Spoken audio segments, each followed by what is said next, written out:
The views and opinions of the hosts and guests are their own and do not necessarily reflect the views of the management and staff of Guardian Radio.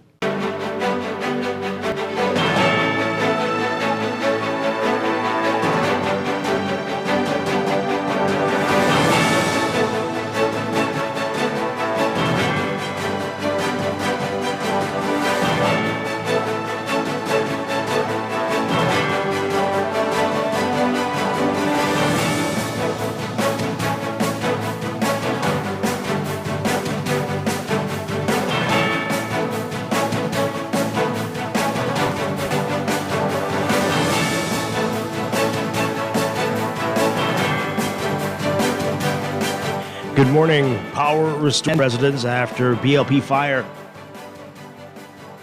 UB and UTEP resolving their issues after a faculty protest. And the new school year starts, but some schools report staff shortages. We are talking with the Director of Education about that and more today. That's all straight ahead. I'm Dwight Strachan, and this is Morning Blend. Wake up, it's a new day. Wake up, it's a new day. It's the start of a new way. Don't you know? It's the start of the end of the old way. Wake up, yeah. Wake up, it's a new day.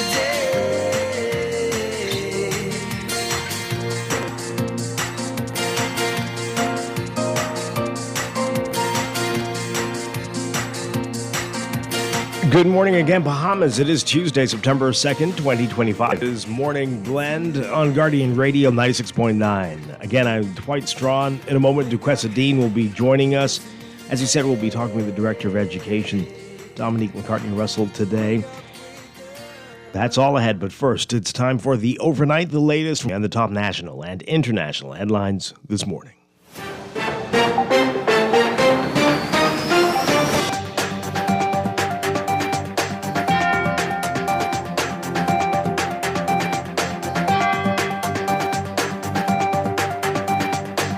The overnight power has been restored to all residential customers in Central Andros who lost service when fire damaged equipment at BPL's Fresh Creek Power Station. That was on Sunday. Up to yesterday morning, Bearing Point was still awaiting restoration. However, BPL said power was restored in that area by 10 a.m. That restoration coming after electricity was fed to the impacted areas from the North Power Station. However, commercial customers still offline due to concerns about possible damage to their equipment. Manager Marvin Green saying it was different for three-phase customers because there's no guarantee that the phase rotation on the other plant would work with us. Green says technicians were on the way from New Providence to complete the cable works needed to bring the original generators at the Fresh Station. After members of the Union of Tertiary Educators of the Bahamas, UTEP, demonstrated demanding officials at UB, University of the Bahamas, take action on outstanding concerns, both parties later announced a resolution.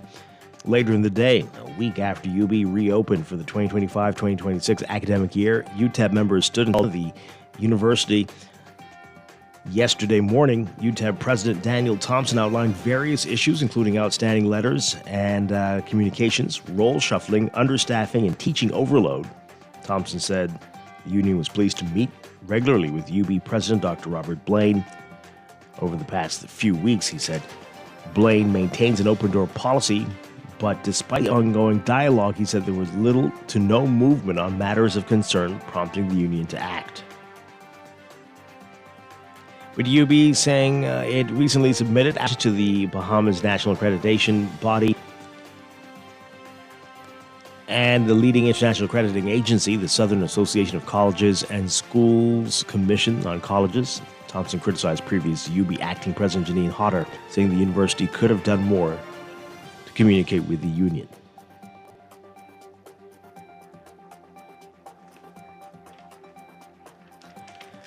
Investigations continue into a report of a sexual assault. An American tourist sexually assaulted at a resort on Paradise Island. The incident happened shortly before 4 a.m. A 28-year-old man has been arrested in connection with the matter. And thieves got away with a reported $20,000 worth of seafood in Bahama. Police say the incident happened at the store on Queens Highway between Saturday and Sunday. They're asking for anyone with information to contact urgently. And while thousands of students headed back to the classroom yesterday, Ministry of Education officials say they are contending with staff shortages at some schools. Director of Education Dominique McCartney-Russell said yesterday that 18 retired teachers were rehired to fill some of the gaps.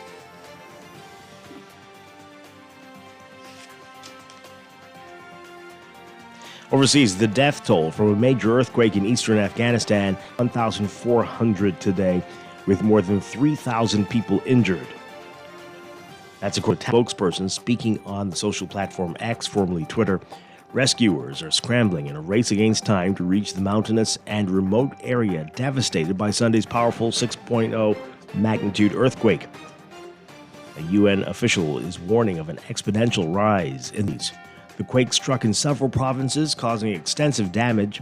It flattened villages and trapped people under the rubble of homes that were constructed mostly of mud bricks and wood, and withstand the shock. The rough terrain is hampering rescue and relief efforts. It's the third major earthquake since the Taliban seized power in 2021. It's a crisis to beset Afghanistan, which is reeling from deep cuts to aid funding, a weak economy, and millions of people forcibly returned from Iran. A landslide wiped out an entire village in Sudan's western region of Darfur, killed 1,000 people in one of the deadliest natural disasters in the African country's recent history. The village was completely leveled to the ground. Sudan Liberation Movement Army. It said it's appealing to the UN and international aid groups for help to recover the bodies. The tragedy happens in Tarasin in central Darfur's Mara Mountains after days of heavy rainfall. The rebel group saying in a statement that initial information indicates the village, the death of all residents, estimated to be more than 1,000 people, and that only one person seems to have survived. The group's leader making an appeal to help, saying, quote, "The scale and magnitude of the disaster are immense and defy description." Meanwhile, the ruling Sovereign Council in Khartoum said it mourned the deaths of hundreds of innocent residents in the Mara Mountains. In a statement, it said that all possible capabilities have been mobilized to support the area.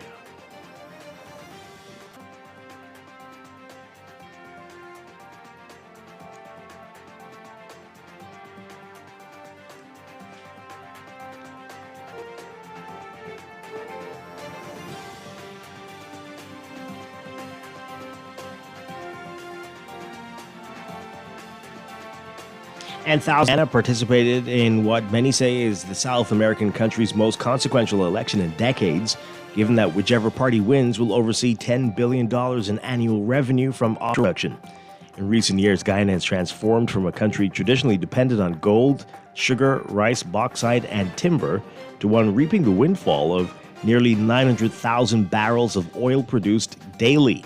The world has the world's fastest growing economy, with gross domestic product increases averaging around 15% annually in the past 6 years. ExxonMobil, which is leading and has applications for 4 more oil fields, and the promise of even greater revenue looms. Guyana's electoral parties, but most in the diverse nation, believe the election is a contest among the governing Indo-dominated People's Progressive Party of President Irfan Ali, the Afro-supported main opposition A Partnership for Unity, National Unity, and upstart newcomer mixed-race party We Invest in Nationhood, led by U.S. government-sanctioned Guyanese businessman Azruddin Mohammed, who comes from one of the country's wealthiest families.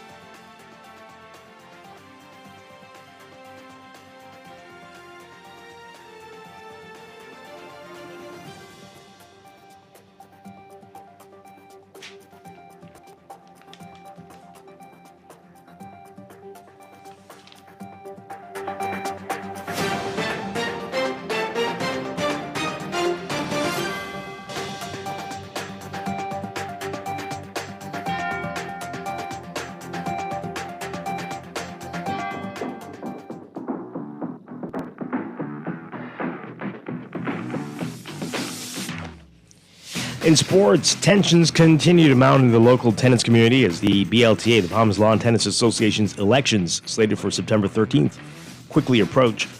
Marvin Roll, who intends to run for president, joined by tennis parents and members to voice their grievances with the current administration during a press conference on Sunday.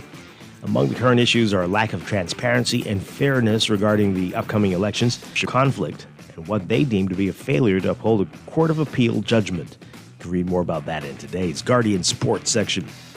And Bahamian wide receiver with the California Trojans, Prince Strachan, showed just how valuable he could be in their offense this season, catching a pass for 25 yards in their opener against the Missouri State University Bears.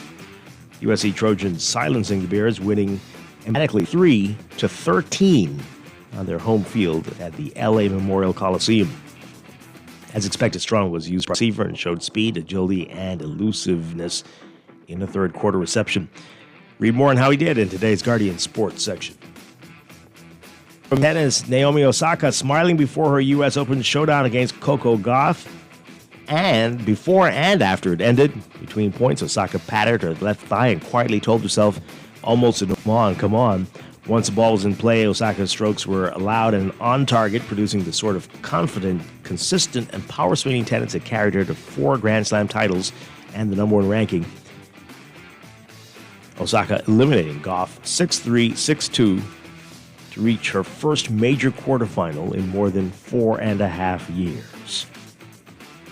Meanwhile, Venus Williams is into the U.S. Open women's doubles quarterfinals with Leylah Fernandez, and now wants her old partner to come back. She says it's time for Serena to come see a match. Williams making the plea for Fernandez beat the 12th-seeded duo of Ekaterina Alexandrova and Zhang Chua 6-3, 6-4 in their third-round match in front of a capacity crowd. Williams says Fernandez will play Tuesday against the top-seeded Williams and Fernandez will play against top-seeded team of Taylor Townsend and Katerina Sinekova. The Williams sisters had won 14 championships together. Even if Serena chooses not to attend, she'll definitely be watching, we're told.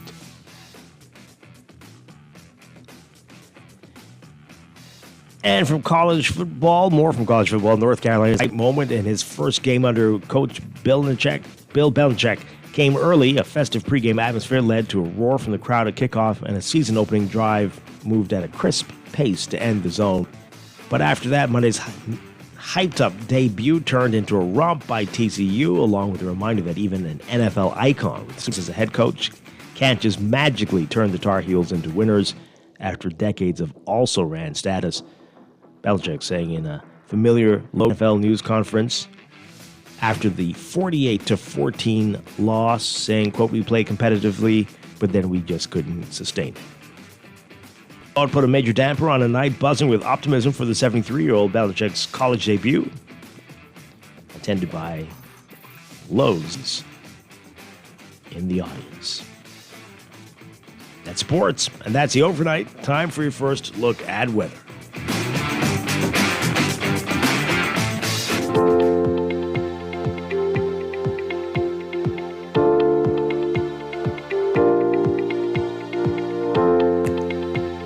In your first look at weather, we're a whole week of interesting weather in the northern and northwest Bahamas, and we're starting the day off with a severe weather warning, thunderstorm warning in effect for central and south Abaco, central and south Eleuthera, and the northern Exuma Keys.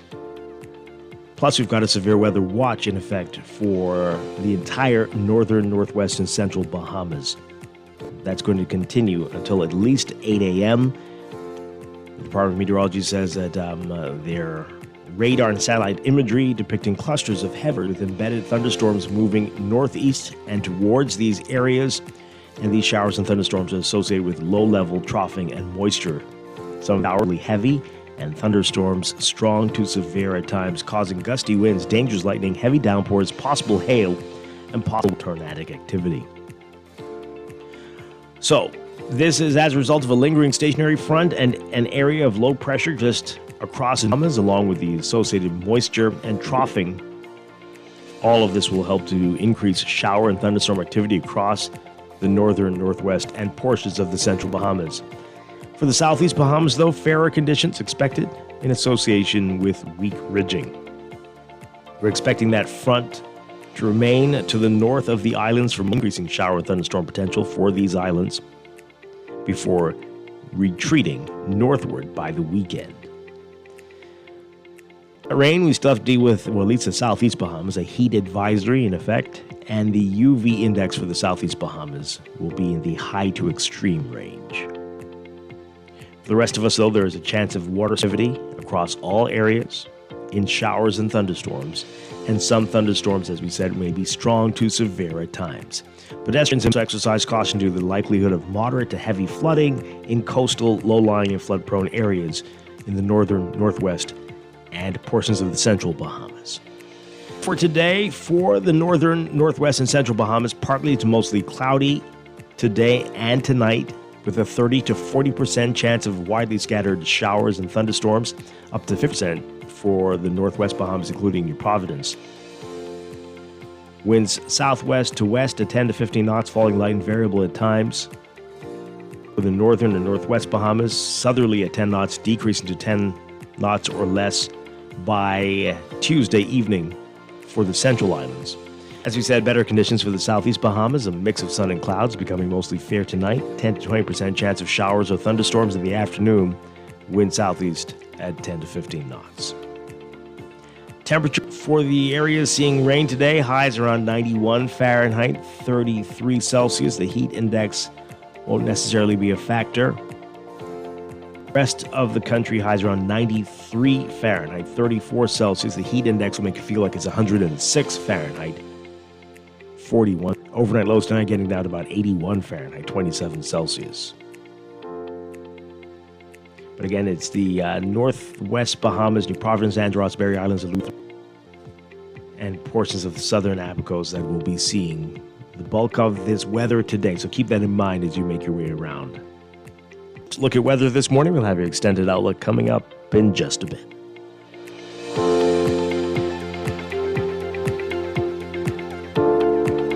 Wake up, it's a new day. Wake up, it's a new day. It is time for a break, but when we come, today's top stories right here on Morning Blend on Guardian Radio 96.9. Your home for fresh news and smart talk all day. Wake up, it's a new day. Wake up, it's a new day. Now let me see now. 326 EPIC. Hello? This Eckert Battery. This Miss Beulah from round the corner. I hear you're selling tires now on Wolf Road too.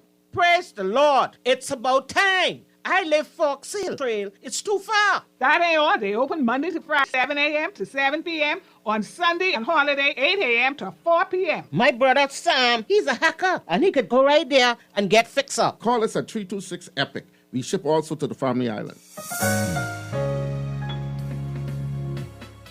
Running low on summer funds? Squeeze every drop of fun out of your summer with a Fidelity personal loan. From backyard upgrades to family getaways, Fidelity is here to help. Call 356-7764 today. Fidelity, we're good for you. Who's the real MVP of the soil, the hero of the harvest? The Agrarian Awards 2025 is here, and we want you to nominate the farmer who's growing great in your community. 8 categories up for grabs and a chance to win up to $50,000 in cash prizes. Brought to you by the Ministry of Agriculture and Marine Resources and the Agricultural Development Organization, honoring the hands that feed the nation. Visit adobahamas.org to submit your nomination for the Agrarian Awards 2025. This October, Bahama invites you to indulge your senses at the Culinary and Arts Festival, where world-class flavors meet breathtaking creativity in the heart of the Bahamas. Join 22nd through 26th for an unforgettable celebration featuring culinary legends Marcus Samuelson, Dario Zucchini, Simeon Holder, alongside a vibrant lineup of chefs and mixologists. Explore captivating art installations, interactive workshops, and live performances set against the stunning backdrop of Nassau's premier luxury resort. From curated tasting events to beachfront feasts and immersive gallery experiences, this is more than a festival for the soul. Tickets and packages are going fast. Visit Bahamar.com to reserve your spot at the Culinary and Arts Festival at Bahamar, where taste and talent take center stage. Things may be tough, but Wendy's got you covered. Grab a day single or chicken sandwich with a junior 14-ounce beverage for just $6.95. Why choose less from the other guys when you can get more? At Wendy's, we're providing bigger bites and better deals. So purchase your Tings of Value Meal today. Now available at all locations excluding the airport and food truck. Do you know who's giving you $1,500 cash back? None other than Chevrolet. Test drive the classy LTZ-trimmed Colorado truck, or the sporty Trax RS, or the family-friendly Captiva SUV. Or how about the fuel-efficient? Whatever your choice, you will be riding safe with a 3-year bumper-to-bumper warranty from a dealer that's been around for over 85 years. Get down to Nassau Motor Company on Shirley Street and select a model that gives you $1,500 cash back. Chevrolet, built with the innovative technology you trust. No one likes a fender bender. Oh, man. Scratch to a full mashup. NUA Insurance has got you covered with auto insurance tailored to fit your needs and budget. For affordable roadside accident assistance, visit us online or in branch and just ask us. NUA Insurance. Ask us because we've got you covered. Maybe it's time to explore your options. There's no harm in reviewing your mortgage arrangement and considering a better deal. CIBC Caribbean can help you narrow your search and decide. Switch your mortgage to CIBC Caribbean and enjoy a special interest rate and help towards your switching cost. Visit CIBCFCIB.com/info for more information. Conditions apply.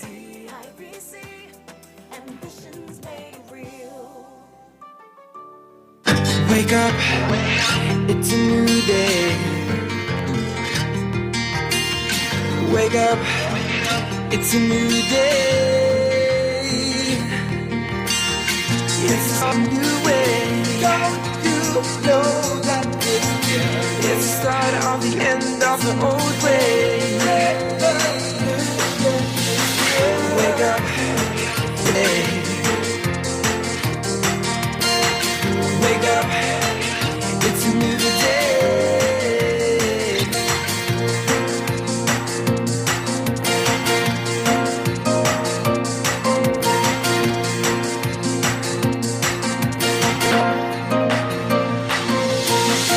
Wake up, it's a new day. Wake up, it's a new day. Welcome back to Morning Blend here on Guardian Radio 96.9. We are streaming live on GuardianTalkRadio.com and on the Guardian Radio app for smart devices. We're also on your televisions on Cable Bahamas Channel 969 and BTC Flow Channel 6. You can tweet us at Morning Blend 969 or Facebook.com/Morning Blend 969. Text us on the line powered by BTC 422-4796. Standard text rate supply. Once again, I'm Dwight Strachan. Morning, Quesadine Duquesa. Good morning. Happy Tuesday. Great to have you with us as always. It's great to be here. First Tuesday in September. Absolutely. Wow. Wow. Before we jump into our show, I want to send greetings to Tiny Brown, who's being installed as the head girl at NCA today / niece. Okay. So congratulations, baby girl. Wonderful. Great stuff. Great stuff. All right, so we have a lot to talk about. A week in full gear and full swing this week, and we are very happy to have the Director of Education, Dominique McCartney-Russell, joining us. We'll speak to her in just a few minutes and get her on her way to deal with, I'm sure, a lot going on. So that's a few minutes, and there's a whole lot more to talk about in the news. Let's get into that right now.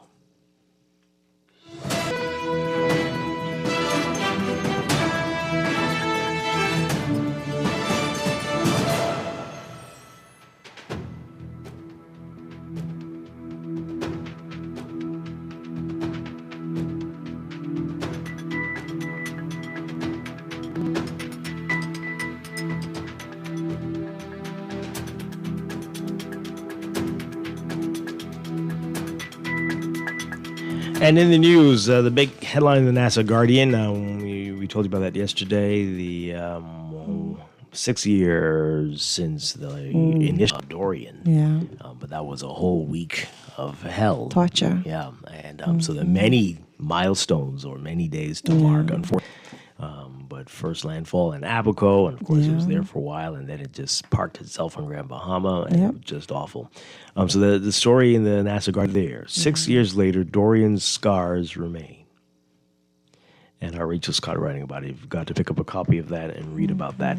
We talked about it with our mental health professionals yesterday, that even natural disasters, these things can really affect your mental health and cause you to have some unhelpful thoughts. And so people need to seek help for these traumas. Yeah. I saw a lady that works with me on Sunday.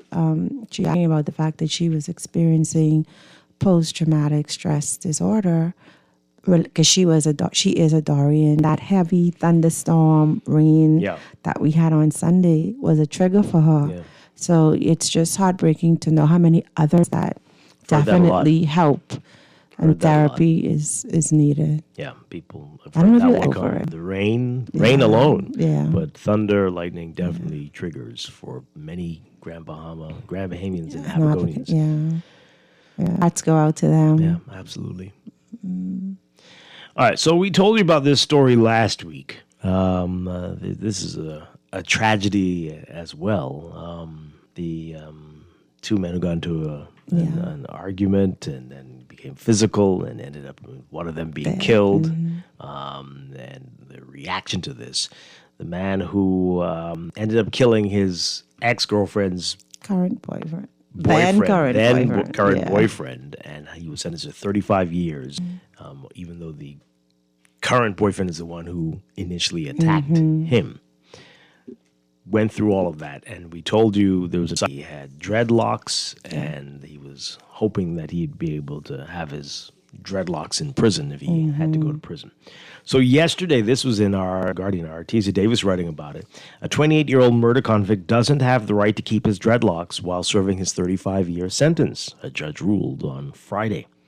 Through his lawyer, Rizard Humes, had asked Justice Dale Fitzpatrick to forbid prison officials from cutting his hair.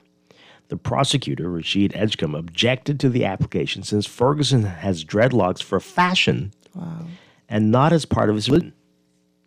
Although I don't think that's what we had been led to believe initially, which is interesting. Ferguson, a former technician at Bahamas Power and Light, was convicted earlier this year for the murder of the new love interest of his daughter's mother. On September 11th, 2020, Ferguson went to the woman's apartment at her invitation. While there, Charles Demerit, the new boyfriend, pulled a knife on him. Ferguson retreated to the bathroom and locked himself. As Demerit tried to get in, Ferguson climbed onto the roof through the window. He was convinced to come down after Demerit's knife was confiscated, but Demerit attacked Ferguson again and put him in a headlock. During the struggle, Ferguson stabbed Demerit in the thigh, cutting his femoral artery. He acted in self-defense, but jurors convicted him of murder by a count of 6-2. Wow. So again, he doesn't have the right to keep his dreadlocks. On which basis or where is factual evidence that it's just for fashion? Like, how could the person just make that statement to say that, hey, his religion, how do you know that his religion truly isn't Rastafarian? Like I said, initially, as far as I know, we were being told he was a Rasta. Right. So this is in his tribune. The Rastafarian movement, they're very angry about this. So this story says that the House of Rastafari have condemned the Supreme Court ruling that left a convicted man's dreadlocks subject to prison barbers. Leaders say the decision reflects a long-standing pattern of cultural violation and constitutional neglect. So Jao says, quote, "This isn't just about Rastas. Today it's us, tomorrow it could be you." So they're saying it's bigger than that, whether he's a Rasta or not. Our locks are part of our liberty, are protected under the Constitution. When the courts themselves don't uphold that, we have a serious problem. Shamarcus Adderley, also known as Priest Marcus, saying, quote, "Our cutting them is a big disrespect, a violation of who we are. The state cannot keep saying it respects freedom of conscience while violating it in practice." Their response followed the sentencing of Franco Ferguson, a 28-year-old BPL technician convicted in March of murdering Charles Demerit, the boyfriend of his ex-partner. A jury rejected Ferguson's self-name by the 6-2 vote, and Justice Dale Fitzpatrick sentenced him to 35 years on Friday. Well, early in the week. Right. But on Friday decided that... To cut his hair. Yeah. Defense lawyer Rizard Humes asked the court to prevent prison officials from cutting Ferguson's hair, citing constitutional protection in his case law, Barry versus Commissioner of Corrections. Ferguson told the court he considered Rastafarianism a way of life, pointing to cultural practices and the biblical Nazarite vow. Okay. Prosecutor Rashid Edgecombe countered that Ferguson's dreadlocks were worn for style, not faith. How does he know? Justice Fitzpatrick noted the report referenced marijuana use but did not record Rastafarian worship or affiliation with a recognized group. So that's the problem. This is getting deep. This is getting now. He said the challenge was verifying such claims and concluded decisions on prisoners' hair rest with prison officials, not the court. Oh, okay. Wow. Let's read that again. He said that the challenge was verifying such claims, same thing you said, and concluded that decisions on prisoners' hair rest with the prison officials, not the court. Rastafarian leaders say that stance undermines basic rights. They pointed to Article 22 of the Constitution, which guarantees freedom of religion, and to earlier rulings that upheld the right of prisoners to keep their locks. Bo, who was referenced earlier, said, quote, "We fought this fight before. The precedent was set. Now it's being ignored." And Priest Marcus recalled his is in custody, saying, quote, "I've been locked up more than once, and at least 3 times they cut my locks. One time, even after my lawyer put in a letter to stop it, the prison officer marched me to the barber and told another inmate to cut my hair. That was a violation. They disrespected me and my faith." He said the problem is systemic. He said, quote, "Plenty brethren went through the same thing. Maybe 3 or 4% managed to get an exemption, but the rest of us were persecuted and cut. That's the reality Rastas face inside. We contribute to the society in every way. Our farm," this is Mr. Adderley speaking. He said, they're back and forth. Okay. "We are farmers, workers, cultural bearers, but for too long our way of life has been disrespected. This time our rights must be respected and protected by law." So the first question that pops in my mind is, what rights do prisoners have? Like, seriously. Like, when you are convicted, what do rights change? I mean, I don't know. I'm just asking. I really want to know. What rights do you have once you have put into the prison system? Well, especially to maintain a hairstyle. Right, with hairstyles and everything. Like, I would really like somebody who knows to call in and let us know, like, well, what are the rights? Challenged in court. Many different things have been challenged, and that one was, it seemed, kind of protected that because it's their religion. You won't necessarily have to cut your hair, but leaving it up to the prison officials leaves it open to how someone feels. Right, correct. Perhaps. So there needs to be a hard and fast rule that everybody, so it's not subjective. Yeah. That it's firm, that this is what it is. When you come to prison, these certain things are respected, like religion, like diet, like, those things are not respected because you eat whatever they serve. So, like, there needs to be a hard and fast rule that everyone sticks to. But should that be the case if you are vegan and you're sent to prison? You just what? Eat what they send, I guess. And that's what I want to know. I want to know, like, what truly, do you lose all rights? Do you lose all rights, as an individual, religion, food, everything? Like, I guess it depends on the country. Here, perhaps you do. The article continues that the debate extends beyond prisons. Grooming rules in schools have long been a battleground, as we know, with some institution restrictions of late.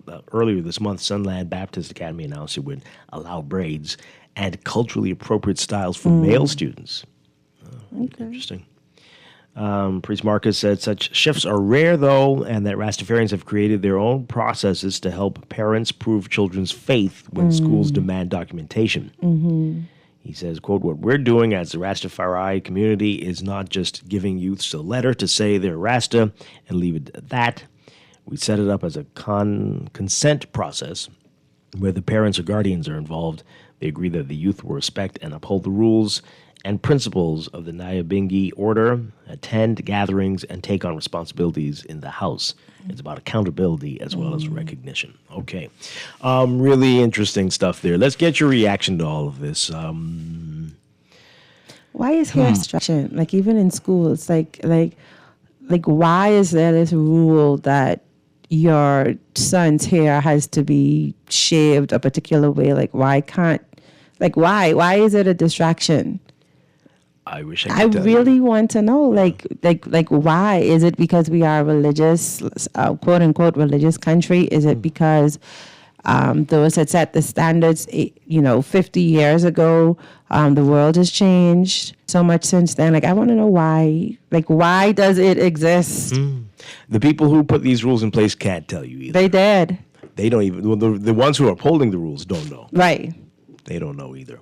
Let's hear from you. 323-6232, 325-4316, 325-4259, toll free 242-300-5720. Tweet us, Facebook us, text us 422-4796. We're talking about the hair issue here. We already talked about the other stuff last week. Right. But if you're just hearing it, I know you're in shock.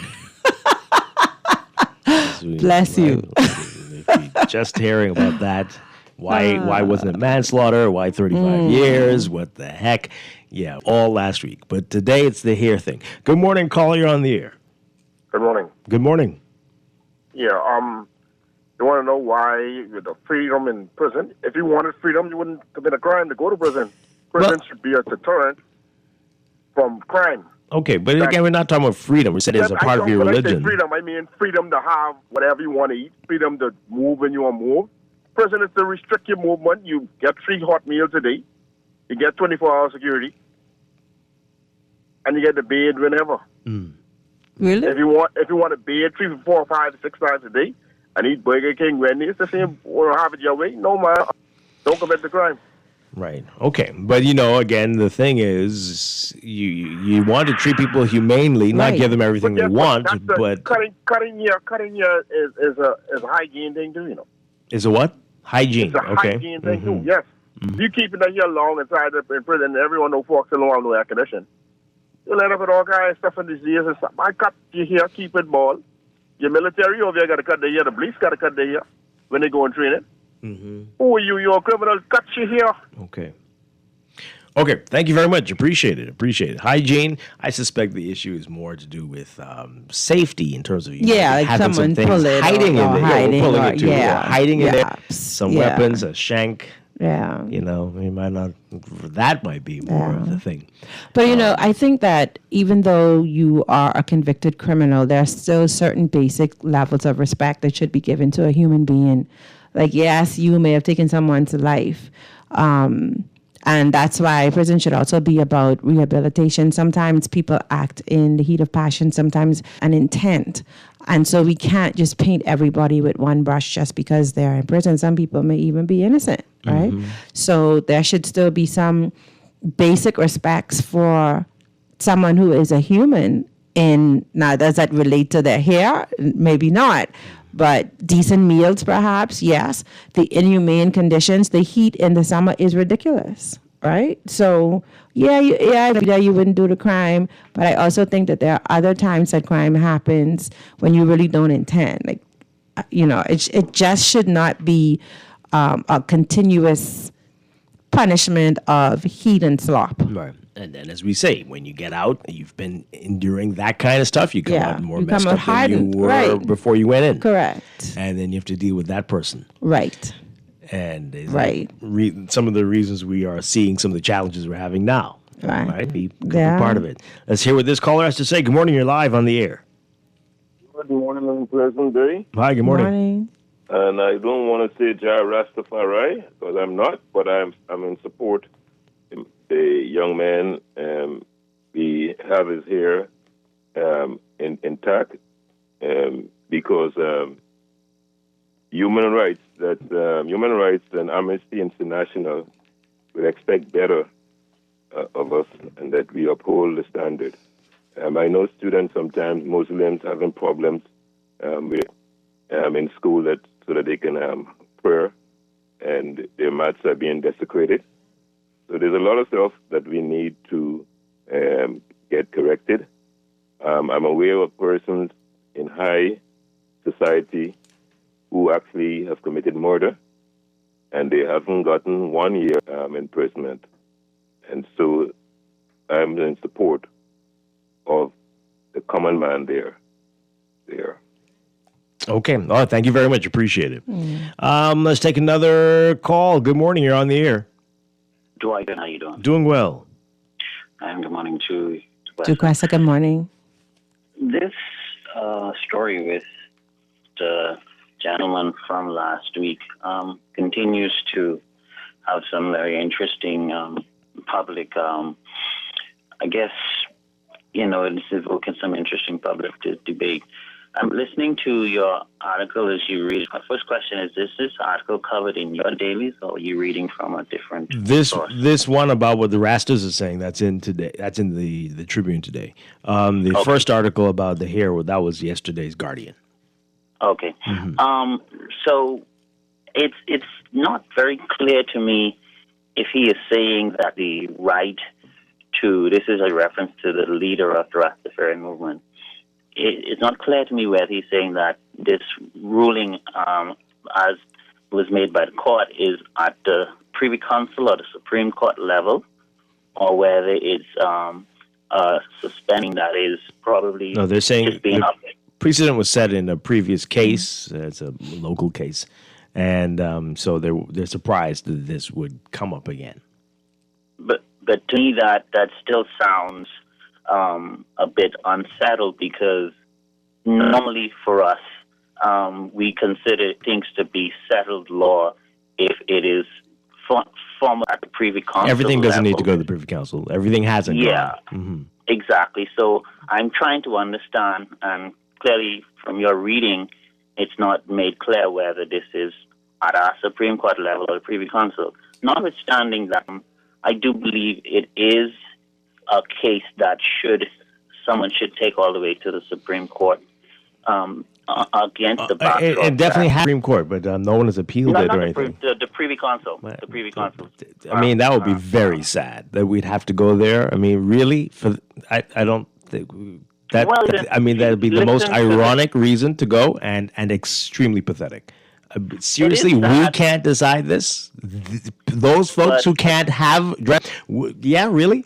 I think we can figure this one out on our own. Well, Dwight, I think that sounds good at the ground level. But again, if you listen to the religious, everyone seems to be on a different page. The prison is on a different page. The religious community is on a different page. And even the judge is saying that, this is for the prison in one case. So I think that it is important, because it helps us further define how basic and how deep our goes when it says freedom of religion. And I know there was a case in the Defense Force where a Muslim objected to participating in morning prayers, and that case made its rounds. So sometimes as a young needs to be fleshed out at the highest level, and hopefully at some point you see this matter go straight to the Privy Council, because I definitely would like to see which side the final court comes down on it. Okay, interesting. I hear you. I don't know if that would be necessary or wise, but okay. Let's take another call. Good morning, call. You're on the air. Good morning. Are you there? Hey, morning, Dwight. How you doing? Doing well. Good morning. Yeah, I was holding on for the behind or something's going on my phone. You flying solo, eh? Question you've not heard Right of? Hey, morning, Grammy. Morning. Morning, Nana. How are you? I'm good, thank you. How are you? Wonderful. Listen, Dwight. See, yeah, if the person you're speaking about dreadlocks for a sentence prison, right? Yeah. Okay, see, it's to take into consideration. If he was on remand, then they couldn't touch his hair. You understand me? But when you are sentenced, there are certain civil liberties that you have that are suspended. You cannot take a matter in court. You only could get certain food. I mean, in jail, only certain type of food. They got to check your food. And dreadlocks, you could or on remand, you could hide certain things in your dreadlock, and the prison can't take that chance. So certain liberties you grow, your dreadlocks all over again. That's when you do the crime. If you can't do the time, then don't do the crime. And I think that's the crux of the matter. Certain things you're not permitted. And that's really what I would like to have a greater understanding of, just for a knowledge perspective. Like, once you are convicted, you now enter another phase of living, and these are the things that you no longer have access to or privy to. And so, like, what are all of those things? So you have to cut your hair. What else do you have to do? What else? Like, when you become a prisoner of the state, like, are you just allowed to live in the prison, eat whatever they give you, sleep, wake, bathe on their schedule, work where they put you to work, or just sit in a crowded cell? Like, what is prison life about? I will hopefully never know, but I mean, in person, but I would really like to have an understanding of what those policies are. Okay. Don't you? I Start stuttering. I figure it's have no expectations. No. Do not expect to be able to do anything. You might be able to, but Right. it seems like it's very arbitrary. It depends on It shouldn't be on arbitrary. who's there, who's on duty, who's in Should be charge. standard. Okay. It shouldn't. A lot of them, but try your best not to do anything that would cause you to Try your best not to go to prison. Right. Yeah. One final call. Good morning, call. You're on the air. Hi, good morning. You're live. Good morning, Dwight and Duquesa. Morning. Dwight, to be honest with you, I find this case quite perplexing. There's a number of things that I questioned how they even got to the murder charge of this young man. Yeah. First and foremost, let's look at the facts as has been reported. First and foremost, the young man was visiting his girlfriend. His ex-girlfriend. The second part of it, that there seems to be, from what I'm interpreting, there seemed to be no altercations or anything between them until the other fellow I don't think we can say came or that. He was there. I don't know if we can say that. Well, let me just tell you the way how I saw it. All right. Then there was a occasion where the other man put this guy in a headlock. Well, before that, he went up on the roof to escape, ran into the bathroom through the window, went up on the roof, and then coaxed down by the former girlfriend to come down after she apparently saw everything. He came down. There was another altercation. There was an altercation between the two of them where the other man put this guy in a headlock. Put the guy in a headlock. What is this guy supposed to do? So I looked at it in terms of, well, the man had to find some way to defend himself. It's just unfortunately that he had an object of the artery. But, I look at it as a self-defense thing. I'm trying to understand how the murder charge came about. That's the part that really, because I sat on many juries, and I sat on many cases. And I'm going to tell you, this thing just seems odd to me how they got to that case. And to me, it's a matter of self-defense. There's other information that the public is not privy to that would have happened during this altercation. Then maybe they need to present that. But right now, this whole case is very unclear. It's either missing or something is totally wrong. That's just how I see it. I just wanted to see if other people had the same thinking that I had, looking at the information that's being shared here. And thanks for taking my call. Yeah. I think most will agree with you. Yeah, last week, manslaughter a lot of would people, have seemed to have agreed been, unless there is something we don't know. Yeah. A long-standing beef. Maybe there were threats. I don't know. But that's not what was reported No. in any of the articles. But that doesn't mean it wasn't the case. All right, so let's read these messages quickly as we get ready to go to the break. This person says here, It's easy to know if he was or not. Just check the history by asking his family or coworkers. What are you talking about? If he's a Rasta? Okay, I don't know. What's very strange is we had a white drug dealer with Rasta plaits, and they did not cut his dreads. He even was extradited by the FBI to federal prison with his dreads, so I guess different strokes for different folks based on color. Oh boy. The same people who have issues with natural locks have no problem wearing blonde wigs for style or prestige marching in the streets every legal year. Oh okay. Oh boy. I can't. That's funny. It is. It's quite something. Gotta hear, this really sounds like self-defense. Well, this guy got, I don't know if I could say this word. Done in again, I guess. First getting more jail time than a child rapist would get for protect. Now his right to religion is violated.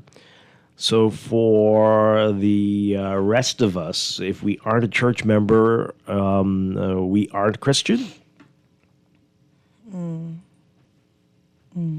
35 years in jail, and you worried about locks? You don't have to be dread to be a Rasta. Again, we talked about that last week, and we went through that a couple of days last week. Belong to the state, DeQuessa. So whatever the state wants. Ah, gotcha. The Rastafarians charged $20 for the letter, and after the students never returned to their camp, fascized as religion. Oh boy. Oh boy. You were sent to prison for punishment, not as punishment, not for punishment. We don't seem to know the difference. You're sent to prison as punishment, not for punishment. Wow. We don't seem to know the difference. That's deep. Like Massa, it's about control. You control the blacks, they say. Long hair can't be about safety because women are allowed to have long hair in jail. Well, please let the question know that my 13-year-old who attends QC is applauding you in the car. He always asks, "What does hair have to do with learning?" He's a 3.5 GPA student, by the way. Awesome. Stay smart, dude. Yeah, maybe we're still having issues with this case. Something doesn't sound right. Yeah. Something doesn't sound right. And finally here, the best way to find out what prison life is about would answer all of your questions. Is to that's okay. I don't want first-hand knowledge. You can tell me. Right. I need air condition. That's a basic need. My goodness. Go to the break. When we come back, we're going to be talking with Director of Education, Dominique McCartney-Russell. Looking forward to our discussion with her. A lot to talk about. So we'll get to that in just a bit. This is Morning Vibe 96.9. This is not a dreadlocks thing, divine conception of the heart. Well, you don't have to dread to be Rasta. Well, this is not a dreadlocks thing, divine conception of the heart. Well, it's a life of a liberty, lived by the fathers of our history.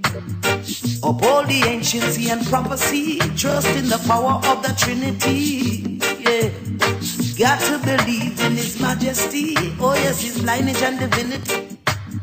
The first step is sovereignty, knowing oneself true royalty. Yeah. You don't have to dread to be Rasta. This is Guardian Radio 96.9 FM, streaming on GuardianTalkRadio.com and the Guardian Radio app. Nassau, Bahamas.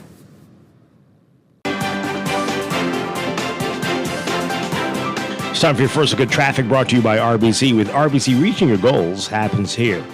In your real-time traffic, oh boy, we're definitely back to the normal traffic patterns, and it's not pretty out there. We're seeing lots of brake lights and stop signs all along the way. Heavy traffic and the usual hot spots, Mile Butler Highway. If you're heading northbound, you're going to see that long line in front of you from just north of Fire Trail straight up to Tonic Williams Darling Highway. If you're approaching Fire Trail, you're also going to see that if you're heading northbound on Milo Butler Highway. Elsewhere, Carmichael, some slow-moving traffic both directions, but especially as you get to Blue Hill Road and Blue Hill Road near Soldier Road, and on the way to Independence Drive if you're heading northbound. Very slow-moving there. Independence Drive back to westbound as well. Then there's Prince Charles Drive. Intersections, heavy traffic from Fox Hill Road, and Fox Hill Road is backed up heading northbound. Then Beatrice Avenue, and especially Soldier Road, north and south of that intersection on Soldier Road, heavy traffic, and west into Robinson Road, you're going to be seeing that long line in front of you up to Old Trail. Marathon Road also slow-moving northbound traffic all the way up to Wolf Road this morning. On Eastern Road, just near High Vista and up to Johnson Road if you're heading westbound.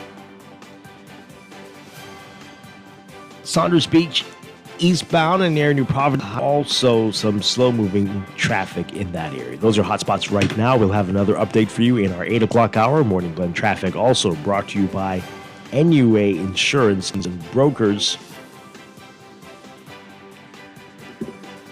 Reminding you that whether you're on the road or planning your next move, they've got you covered. Visit NUA Insurance for an instant quote or stop by your nearest branch today.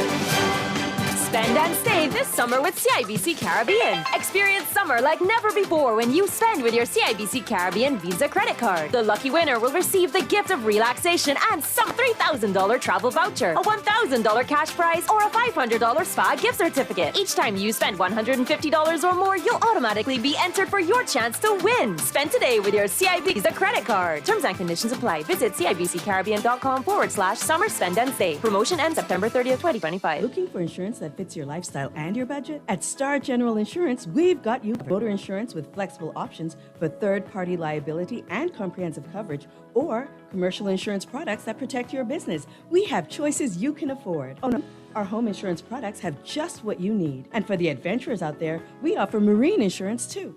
Visit our website or social media pages for contact information and Star General. Insurance made simple. Are you searching for something new? Something exciting? Your dream job in Paris? Well, look no further. Royal Beach Club Paradise Island is hiring.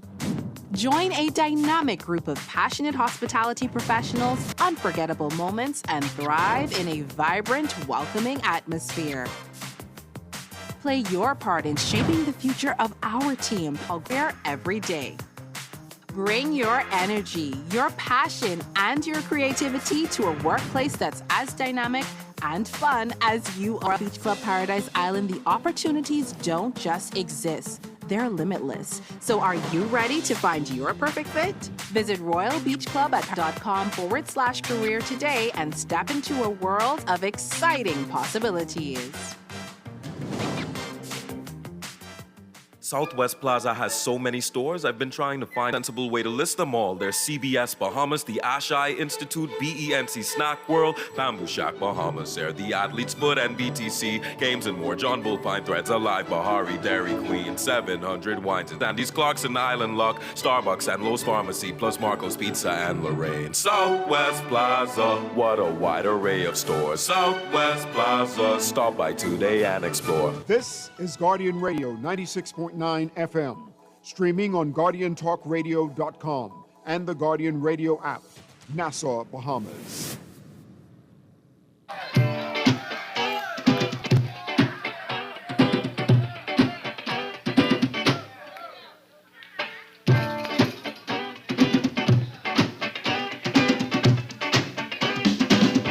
Take that mess from off the wall. Give that baby back its ball. Leave other people things alone. There's other ways to get involved.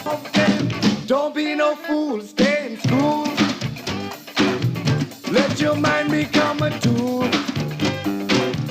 Jails were made for fools to be locked away. Welcome back to Morning Blend here on Guardian Radio 96.9. Dwight Strachan along with Duquesa Dean. And as promised, it is a tradition here. Every start of the school year we have it. On with this, Dominique McCartney Russell is back. Good morning. Good to see you again. Good Let's get your mic up there and get you a little closer to the mic. Good to see you. And we can pull that down a little bit. There. All right, so we have a lot to talk about, but I just want to get your view on this. What we were talking about before, about hairstyles, and where do things stand on that? Why is it a big deal? What are the rules for hairstyles before we get into some of the bigger issues? Yes, for the public education system, certainly our children are taught to be well groomed. And so for us, schools have standard operating procedures, and a part of that is the hair. Being well groomed in the classroom. And yes, we hear students and parents saying, what does hair have to do with education? But it's a part of the growing process in terms of, what is expected of you, how you are to carry yourself around your classroom, in your classroom, and certainly on the school environment. Right. And so it's similar to, it's a part of the uniform policy. Okay. Like how corporate Bahamas has, I don't want to use the word relax, but modified their grooming policy to incorporate some freedom as it relates to hair, right? Is that something that you think the ministry will eventually take a look at, since culture and things have evolved so much over the years? It's certainly being discussed as we speak. A lot of persons are looking at, how do we modernize our practices in the Ministry of Education? And so it is on the table as a topic of discussion. Heated discussion. But I'm sure it does get distracting with some of the things that you do see. So, wow. Okay. It's been an interesting couple of weeks. BEMU last week, bringing a lot of things to light. We know they're back in the classroom, back at schools, but we still have these shortages, as they mentioned, right? On the administrative level, let alone with the teachers. But let's talk about it. How bad is it? Has anything been resolved since last week in terms of principals and vice principals where there were none? Well, quite frankly, due to sometimes early resignations, we've had several schools are without principals, without vice principals, senior masters and mistresses. But that's not the main thing. One of the biggest challenges for us this year is a shortage in personnel to process the data. And as a result, we are presently at the commission. Normally, we are completed with promotional exercises by early August, at least. Oh, process the data to determine whether you have enough administrators. Yes. Okay. Wow. And so this year, in fact, last week, the week before, we were at the commission 3 days of the week, just seeking to interview persons. And so today, I'm actually going to discuss with the commission those persons who were successful. And so we should have, principals in those areas where they are lacking. As I indicated, it is as a result of a shortage of staff members. And so next year, we're already in next year. How do we ensure that this does not happen? And so this will start even earlier. This year, the process for the promotion exercise started in April. So that gives you, an idea. It's a manual process. It's labor intensive.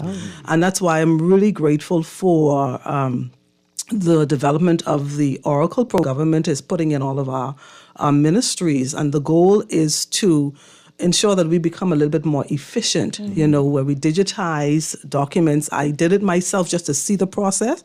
It is arduous. Imagine checking for one officer, sometimes 4 or 5 files. And you're going from page to page, folio to folio, looking at the qualifications. It is really labor intensive. So we're hoping that the Oracle program will allow for a greater efficiency in regards to HR matters. Wow. So people applied for these roles, or this is just, tenure? No, they apply. When it comes to school administrators, you have to apply. You have to be qualified. Documents are placed in the dailies. And the policy says that it has to be there for a month. And so people have a month to apply. And then, of course, we scour their files to determine eligibility. And then we send that information on to the public service. And so we're not the the last man on the rank, on the ladder. But they scour the files, they look through, and then persons are invited to be interviewed. Okay. And so that's the process now. Okay. And can you go straight from a teacher to a principal, or do you have to become a senior master or mistress first and then a vice principal, or is there a process? Yes, you can become a principal of what we call a D school. That's the size, 80 students. You could be a principal teacher to... Okay, yeah. Mhm. Okay, from a principal teacher to a D school principal. And you can also go from a teacher to a senior master or mistress, and it moves up the rank, but it depends on the size of the school. Okay. All right. We're going to breakfast a bit. So you're saying you don't have enough people to do the processing. What's that? Are you looking for folks? What is that? What does that require? We certainly are. What we plan to do really is to put a task force together. We did have a task force this year, but it was still an arduous process. But we are going to strengthen that team so that we can ensure that this does not happen again. Okay. Do you have to be an educator for that, or? Yes. For the task force. Yes, because you have to have the institutional knowledge and to know what to look for in the files. Okay. All right. We're going to go to the news. We'll pick this up on the other side. We're talking with the Director of Education, Dominique McCartney-Russell. This is Morning Blend on Guardian Radio. Stay with us. They got a way to get involved. Get involved, get involved. Go! All right. Woo!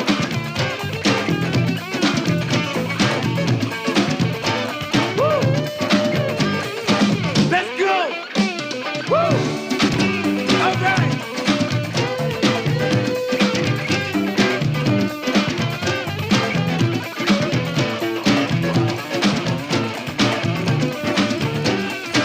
Don't be no fool, stay in school. Let your mama do. Jails were made for fools to be. Locked away from society, society, society. Get involved, get involved. Get involved. This is Guardian Radio 96.9 FM, streaming on GuardianTalkRadio.com and the Guardian Radio app. Nassau, Bahamas.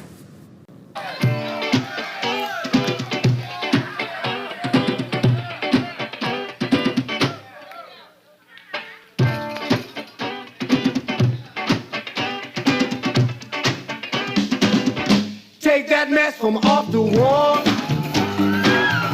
Give that baby. We are back with Morning Blend on Guardian Radio 96.9. Dwight Strachan along with DeQuesta Dean. We are talking with Director of Education Dominique McCartney-Russell, having a great conversation on air and off air. We're going to try to bring some of the stuff we were talking about off air on air. Okay, so we were talking about the shortages with administrators. You say that the work continues and that a lot of that will be resolved this week. Give us Some of it. Some of it will be resolved this week. Let's talk about it some more and some of the challenges. Last week, Stephen McPhee was saying that some schools don't have a principal or a vice principal, or only have a principal but no administrators, and how much of a challenge that creates. Let's put that into context and when that is a challenge and when it might not be as horrible as it sounds. Yes, because the Bahamas is an archipelago, we have students on several islands. And in some cases, some of those schools are very small. For example, Rumkey All Age has 8 children. Ragged Island has 4 or 5. Guanakee, 10. Manowar, 14. And so the present policy allows for that. And so we look at schools, we grade them, A, B, C, D, right? We grade our schools. And so the present But policy... that grading is based on what? Size. Okay, just want It's to make based sure. on the enrollment of Right. the student population. Yes. Okay. And so you put a school in New Providence like C.B. Bethel with 1,000 children, or Anatole Rogers, right? And so we place more administrators to those schools. And so a school with 10 children, we may place a teacher principal, or if it's a high school, it may be a senior mistress, or just a principal D. That's what the present policy allows for. And so we don't have, for a school that has 8 children, we do not have a principal, a vice principal, and a senior master mistress at that school. However, we have been to meet with the union and the public service to see where there are opportunities.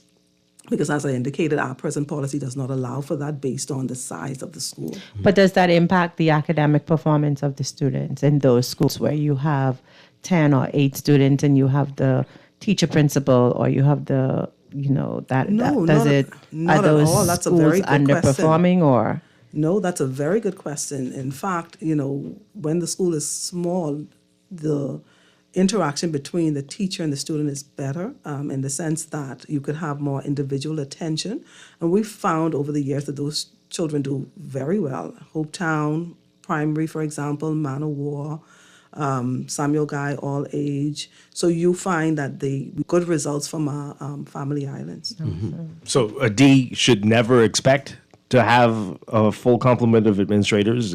I won't say never, but like I indicated, the policy that is in post is present now does not allow for it. Yeah. At all the unions. So it would mean a change in policy if we do it. And all the unions should be aware of that. They know that's how that is. Yes, they know. These are our team members. Persons in BAMU, they are a team. They are aware of the policy. Right. Yeah. Okay. All right. So a lot's been said about the curriculum, and we had a big conversation about that on the show yesterday, and lots of debate on whether it is meeting the needs of the country or meeting the needs of the country in the future. Let's talk about that and how often you have curriculum reform, what that process looks like. Curriculum reform happens every single year. And why? Because we have to be responsive. We have a diverse clientele of our students, and we must meet the needs, the interests, and the capabilities of those students. And as a result of that, we are always reforming our curriculum. In fact, we bring them to the table. We have focus groups with our children. We look at industry. We have a partnership with the Chamber of Commerce and other organizations, so we know what the industry expects. We bring all of the stakeholders to the table so that when we reform the curriculum, it meets the needs of those children. So right now we have 20 reform efforts. I'm sure you've heard about our history text, for example. Right. That was not revised from 1982. We also have the new history curriculum.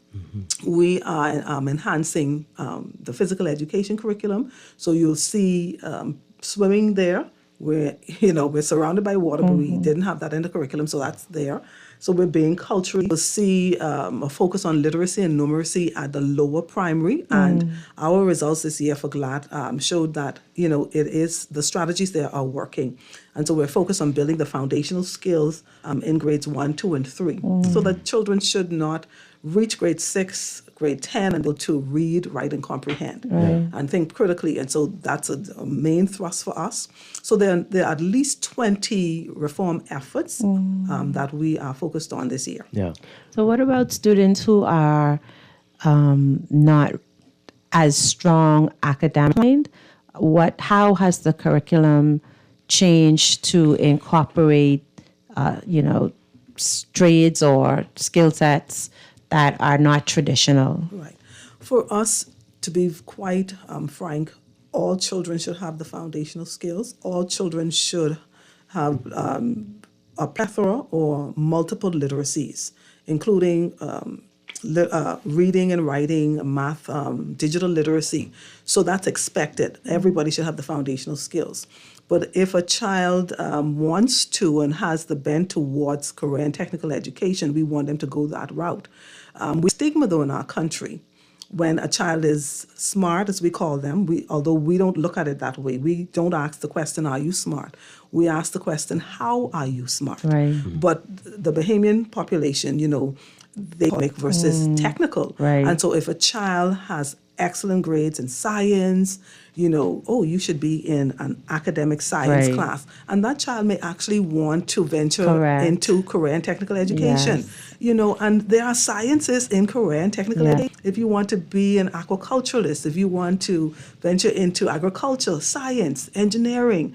And so we're seeking to remove the stigma, because when you look at the earning capability of career and technical education, it's difficult for us staff because they could make what we pay them probably in the day, right. And so we're saying to the citizens that let's allow our children, wherever they are bent, we give them the opportunity. And so, yes, we do have the Polytechnic that we are building right now on Wolf Road.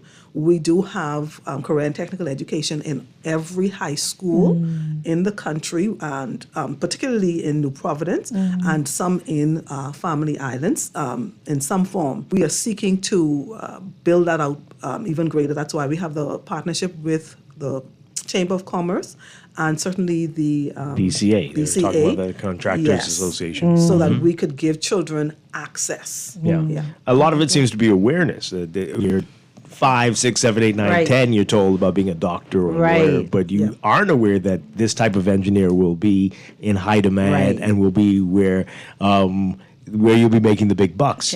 So what are we in terms of that, educating students and I guess parents that we need to be looking at the non-traditional employment opportunities? I think for us it's definitely educating parents, because we do have CTE month in February, and during that time we have the career fairs, bring in industry partners.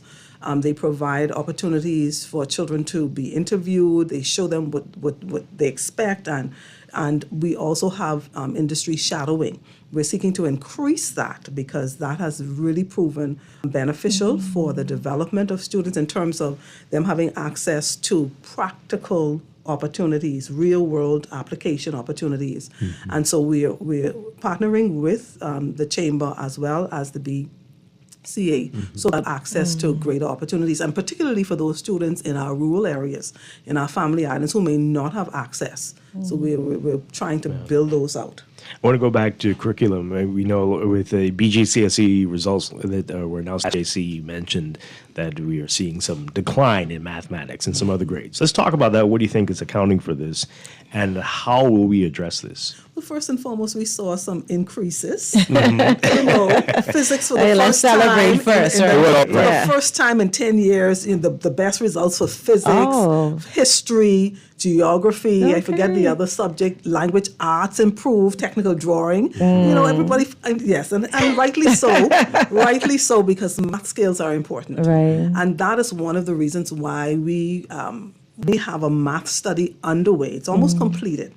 And the goal of that study is to find strategies to mitigate these issues. We're looking at student apprehension, but we're also looking at teacher apprehension. The company that we've engaged has also at the University of the Bahamas to look at that pre-service preparation as well. And so at the end of the day, we're seeking to grow our teachers. In fact, we are training our math teachers now, train the trainer. And we're looking to see how to learn and why they are apprehensive towards math skills. The goal, of course, is to improve. And so we believe that study is going to, once it's completed, it's going to support that work. And so even though we do see the decline in math, we believe that the only the forward thinking is that we're going to progress from here. So what will that mean? What will that look like? Would that mean TikTok, AI? What are we thinking? Well, definitely AI, because we're using AI. University on AI, we're using AI, both teachers and students. It will mean increased strategies. It will mean more manipulatives. So we're looking at increasing the hands-on opportunities for students. So if you're teaching, for example, fractions, use the pizza, you can use hands-on so children actually see it. Right. And so we're looking at centers. So the strategies will change, certainly. And then, of course, we're seeking to build the motivation. So we're doing some things differently so that students love math. Teachers will love math.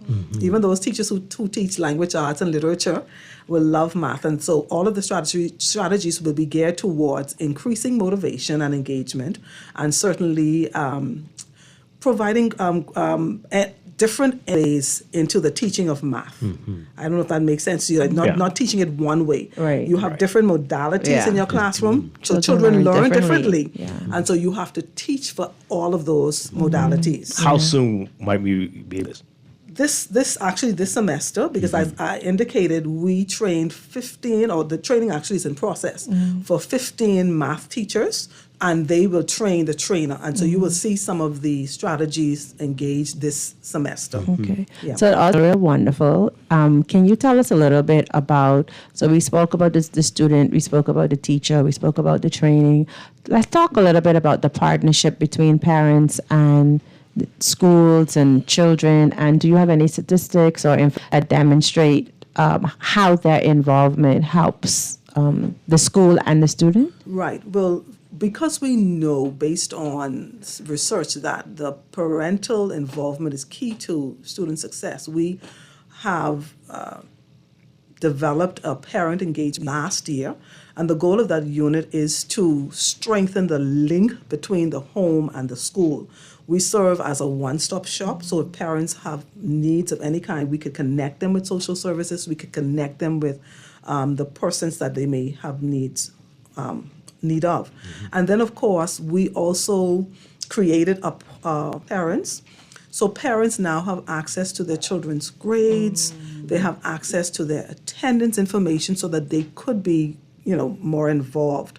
And of course, we have PTA meetings every single month. Wait, right? Every parent has that? That's across the board? Yes, that's across the board. How long has that been in place? From last year. How many parents are actually this? When the data from the schools, we have less than 40% of our parents who participate in PTA meetings.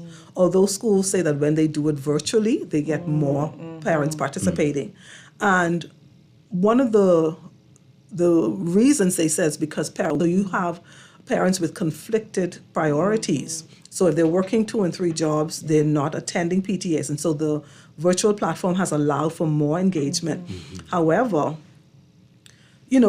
education is so important that, parents to make that time. Right. That time has to be dedicated, not just to participate in PTA, but to check the children's homework, make sure they are eating the right food, make sure they are in a good space mentally, and not only that, ensuring that they are not on social media for hours. When you go to sleep, they're still on social media.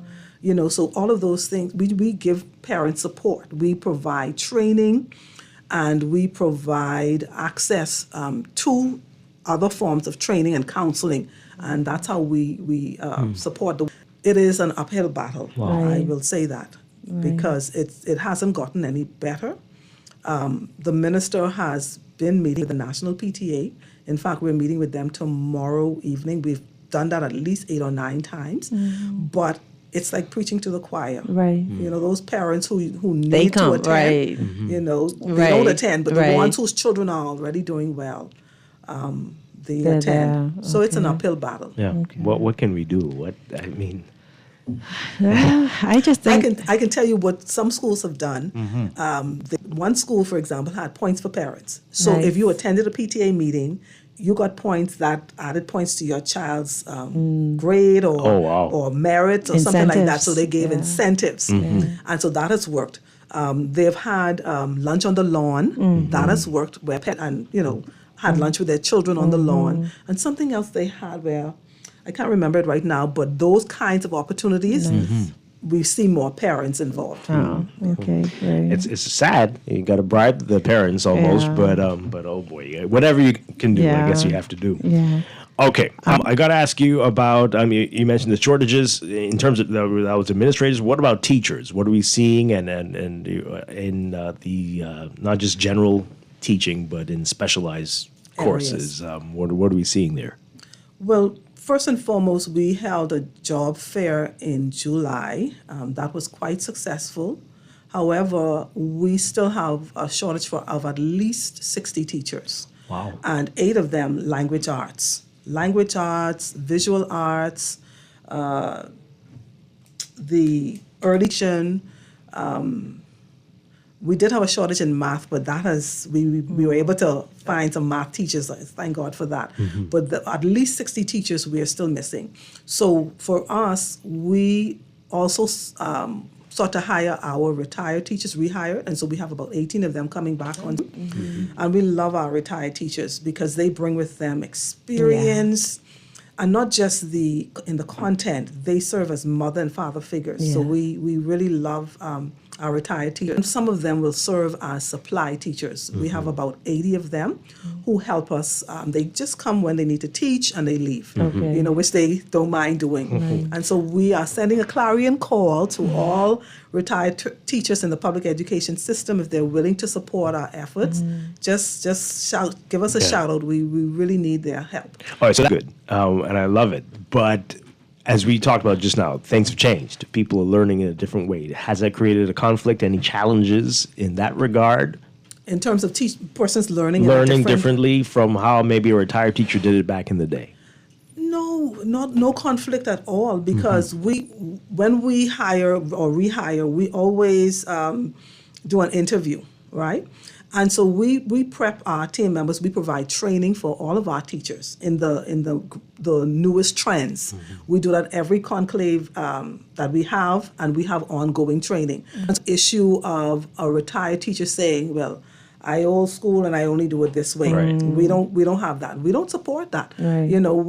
We want all of our team members to be current, and so we provide training on a consistent basis, and it's on demand. In fact, we have set aside funding that allows our teachers to participate in short courses, and several of them, many of them have participated last year. And so the goal, of course, is always, and let me tell you, if you engage in reflective practice, if you engage in continuous professional development, you do not burn out. Yeah. It's just something about neuroscience and creating new neural pathways that allow you to be motivated to teach, because you're always constantly learning. Refreshed. But 60 is a lot. How Right. So how do you fill that gap in the moment? Like, you need teachers today to teach history, or you need teachers today to teach, whatever is missing in that 60 category. So how are the students, what plan is in place to still get the students that education with the absence of a teacher? Yeah. Well, first and foremost, some of those retired teachers are already in place. Okay. But if there is no teacher, then we use our virtual platform, which really, there's a teacher in a classroom in New Providence who may also be teaching students in Acklands. Okay. It's not, some parents don't like it. They don't like the virtual platform, but it is still access. Okay. You see what I'm saying? And so we utilize that as well. Okay. And are there That's new smart. graduates from UB, the system, or what's happening with that? 80, this year we have 80, I think 81 or 82 UB graduates. New that are teachers. New teachers. Congratulations. Yes, so we're excited, and they're excited. Okay. And I need you to meet some of our 60-year-olds. Maybe next time when I come Yeah, to that see, sounds great. You will see a Miss Mortimer who taught me, still teaching and very vibrant. Okay. We have vibrant officers who, they have not gone out to pasture. Excellent. They are excellent teachers. All right, we mentioned the BCA, the Bahamian Contractors Association, and the partnership with you, with the Department of Education. Now, I know they had a concern that they had experts who could be teachers in specific fields, but that they didn't have a teaching certificate, and that was a requirement. Is that the case? You have to have a teacher certificate, and can that be relaxed for an expert in or whatever it is in a vocational technical field? I will say this, that is a topic of discussion, certainly because you have to have some methodology, some methods training, because you have to know how to, get the information across and how to transfer that knowledge to the child. And so those classes are certainly important. And so we are engaged with BCA in terms of, we're going to put a MOU together. Well, it's already in draft.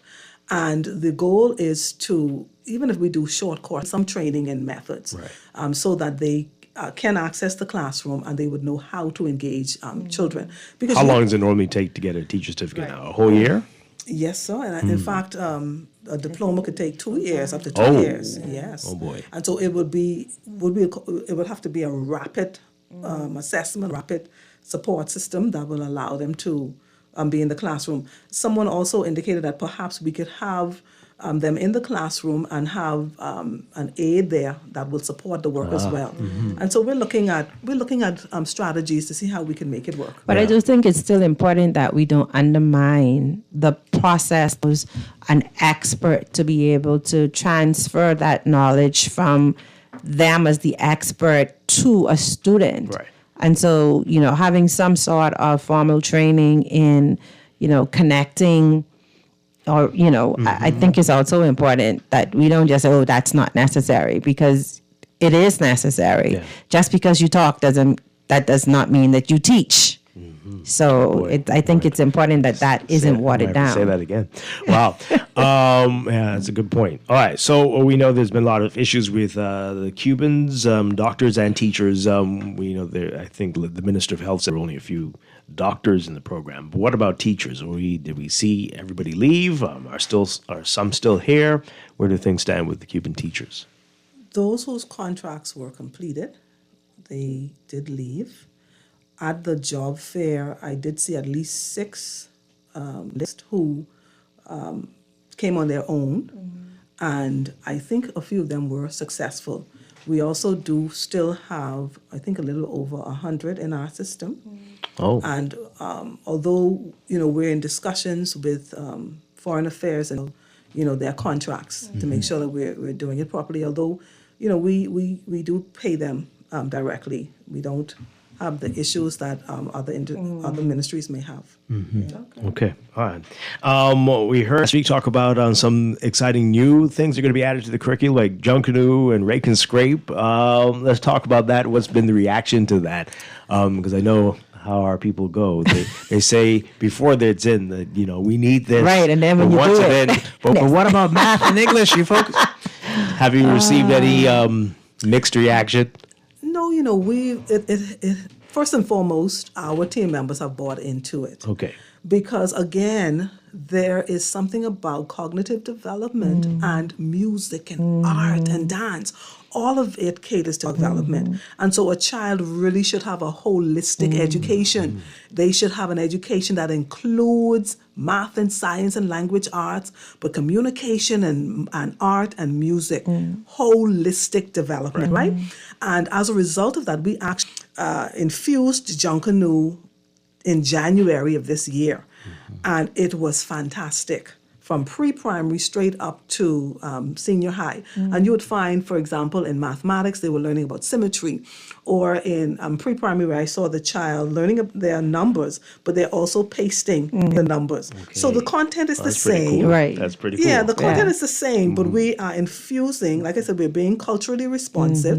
We're infusing one of our greatest expressions in our core curriculum. And it was and by the way, I believe that as a result of that, we've seen the best junior Junkanoo parade held this year at the end of January. It was excellent.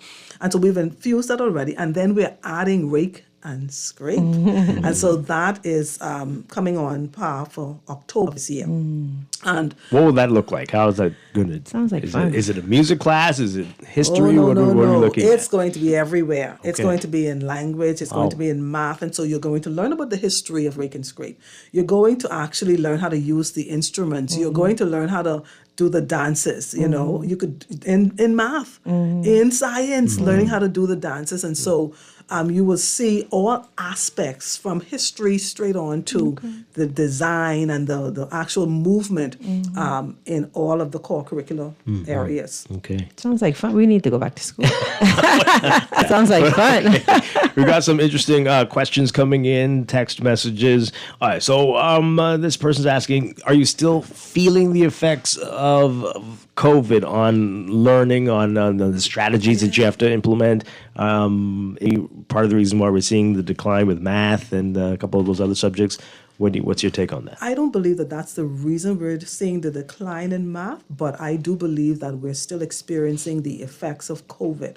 That brought about social isolation. And many children and adults, by the way, have maintained that social isolation. And we were not created to be isolated. We were created for community.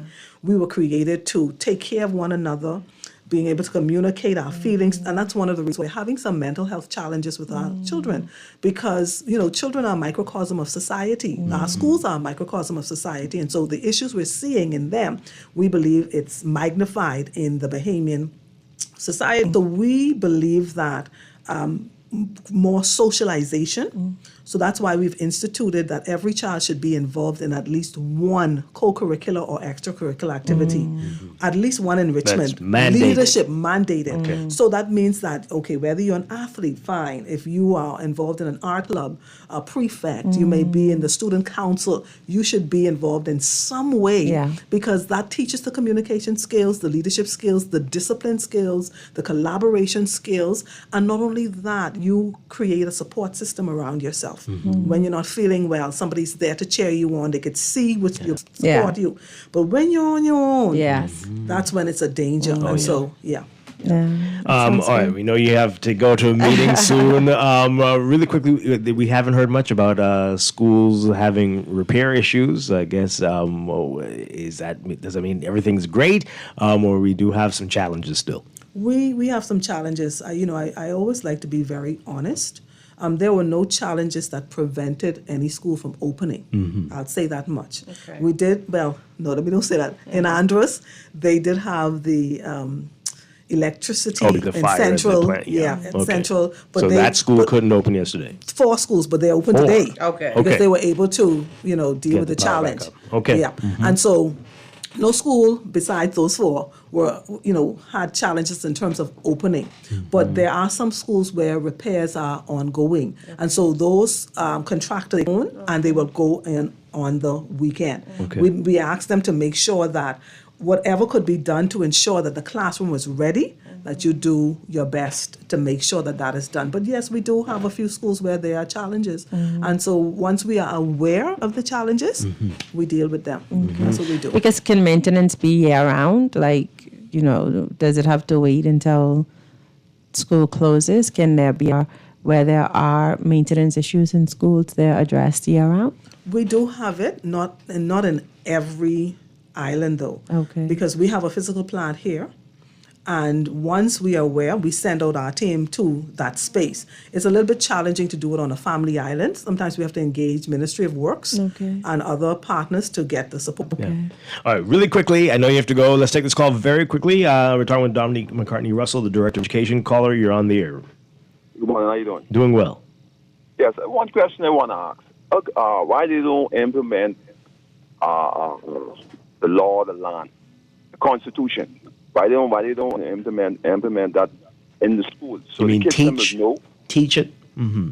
I think they probably are doing it, but let's get it to respond. Are there Constitution classes in the schools? Are we teaching the Constitution?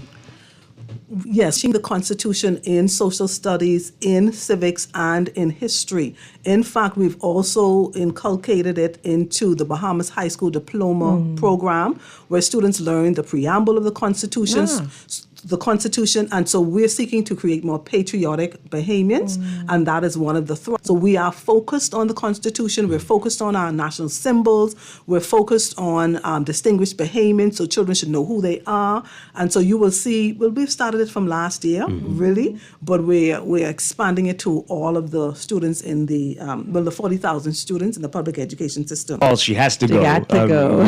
Squeezes in. Okay, Caller, you got the final word. Yes. Good morning, Dwight. Hi. Yeah, listen, I have a question, a vexing issue. When will the ministry be on its own, have its own autonomy, where they'll be able to vet their teachers, have their own human resource department to speed up the process? It's a vexing issue every year. You can't have sufficient headmasters or teachers being vetted, and the government system is it's a long process. When will you be able, and maybe this is a minister question, but when will the ministry be able to vet their own teachers and have their own autonomy? I think we were talking about that off air.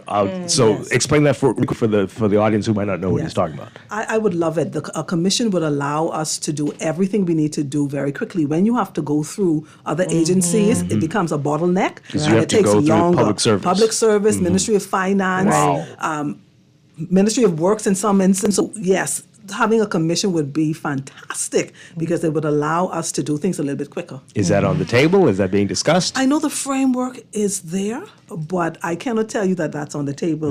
I cannot. At this time. Wow. All right, so you have to go. We're going to have you back maybe middle of the school year. Yeah. Well, definitely this term. Yes. Nick Cartney Russell, always a pleasure. Thank you so much. Thank you. Thank you, too, for the opportunity. We're going to take a break and be back. A whole lot more Morning Blend and business coming up here on Guardian Radio 96.9. Take care. Locked away from society, society, society. Get involved, get involved. Get involved, get involved. Get involved, get involved. There's other ways to get involved. Get involved, get involved. Let's go! Here's the Sherwood Art Store moment from Shelley and Dee Dee. We're the only art store in the Bahamas. If we don't have it, we make a list, and trust me, our boss can get that. If you need that, he can get that. You can find sketchbooks, acrylics, the canvases in all sizes, stencils. We have the Angelus that they use on shoes and letters. We're the only persons in Nassau that carries the Montana spray. We have the acrylics, watercolor and paints, the oil, chalk paints, the alcohol paint, metallic paints, the little flow through, and we have cleaning products for the artists, thinning products for the artists, and Crayola colors, and glitters, pencils, the Posca markers, and pastels, oil, and the acrylic pastels, dyes. We also have airbrush paint, and gift sets, hobby craft, Oil, shrimp, stew, shrimp gumbo. But art supplies. We have a lot of them. Sherwin-Williams Art Store. Find colour in every day. Maybe it's time to explore your options. There's no harm in reviewing your mortgage arrangement and considering a better deal. CIBN can help you narrow your search and decide. Switch your mortgage to CIBC Caribbean and enjoy a special interest rate and help towards your switching cost. Visit CIBCFCIB.com/inspired home for more information. Conditions apply.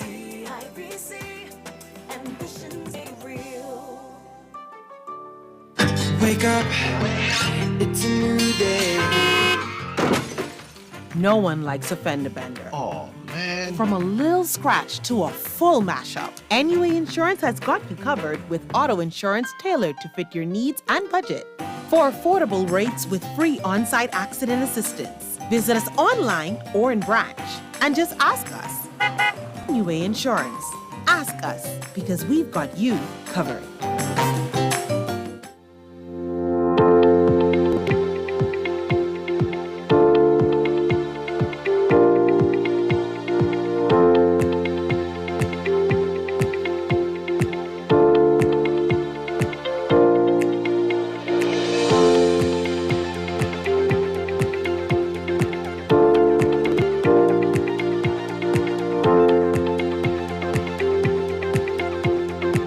And it's time for another check of your weather, brought to you by Star General Insurance, made simple. We've got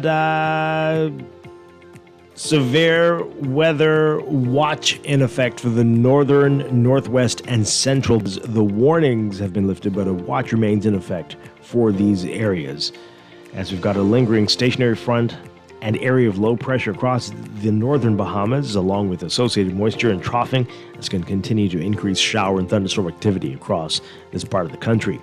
For the southeast Bahamas, though, fairer conditions can be expected in association with a weak ridge. So that stationary front is expected to remain to the north of the islands for the majority of the week, and that's going to again increase shower and thunderstorm chances for the northern, northwest, and central Bahamas before eventually retreating northward by the weekend. For the southeast Bahamas today, the UV index is expected to be in the high to extreme range, but for the rest of the country, the water spout or funnel cloud risk is elevated in or near showers or thunderstorms. The severe thunderstorm risk also elevated, and flooding risk elevated as well. So for today, for most areas, the northern, northwest, and central Bahamas, partly mostly cloudy, turning the same tonight, with a 30 to 50% chance of widely scattered showers and thunderstorms. Better conditions for the southeast Bahamas, a mix of sun and clouds today, becoming mostly fair to 10% chance of afternoon thunderstorms and showers.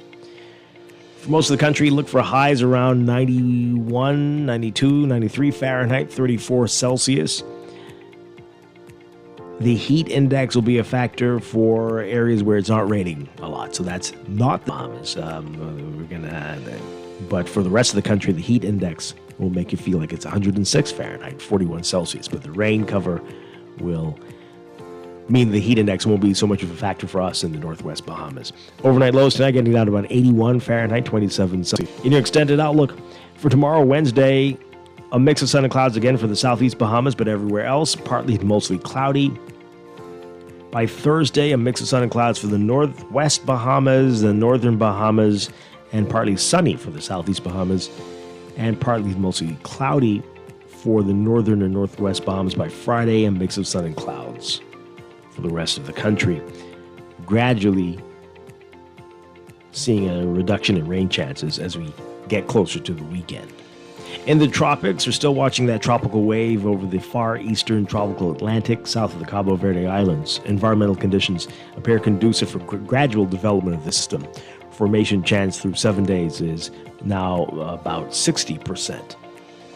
That is your morning blend weather check. Weather check also brought to you by Sherwin-Williams Paints. Looking to paint well? Your local Sherwin-Williams store has top quality paints, expert advice, and everyday discounts to help you save only at Sherwin-Williams.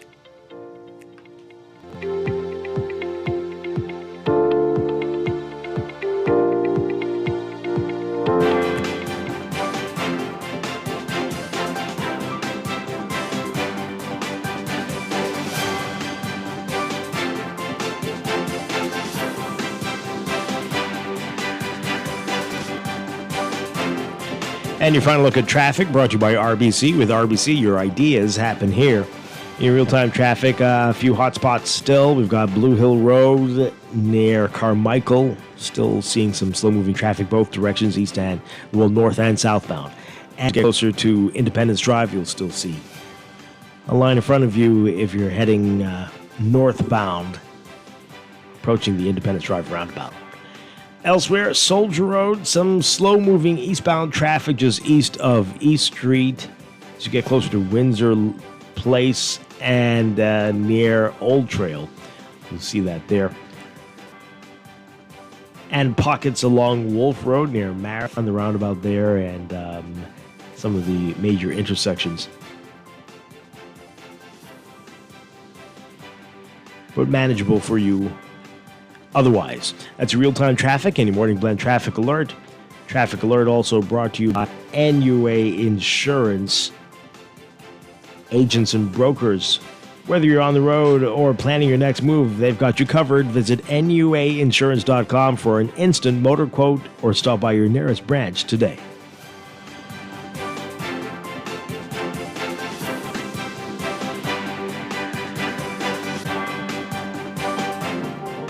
When it comes to hearts at Cleveland Clinic, you can't miss a beat.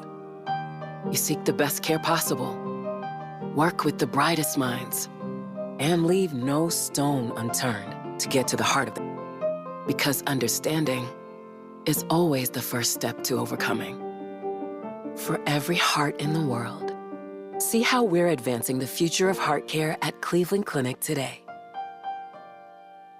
Do you know who's giving you $1,500 cash back? None other than Chevrolet. Test drive the classy LTZ-trimmed Colorado truck, or the sporty Trax RS, or the family-friendly Captiva SUV. Or how about the fuel-efficient Groove? Whatever your choice, you will be riding safe with a 3-year bumper-to-bumper warranty from a dealer that's been around for over 85 years. Get down to Nassau Motor Company on Shirley Street and select a model that gives you $1,500 CAC. Chevrolet, built with the innovative technology you trust. For fast, reliable, and impactful printing services, look no further. Let Printmasters bring your masterpiece to life. We stand by our quality products that is second to none. Our affordable pricing and friendly, efficient staff makes Printmasters the ultimate printing needs. We can deliver any type of printing services, from banners to booklets to business cards. You name it, we can print it.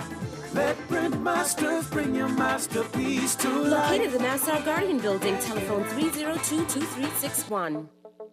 Tired of banks forcing you to bank the way they want you to?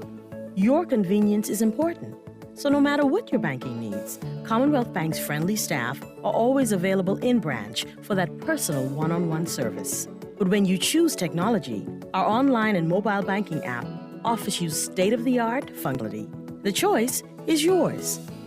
Commonwealth Bank. Bank the way you want.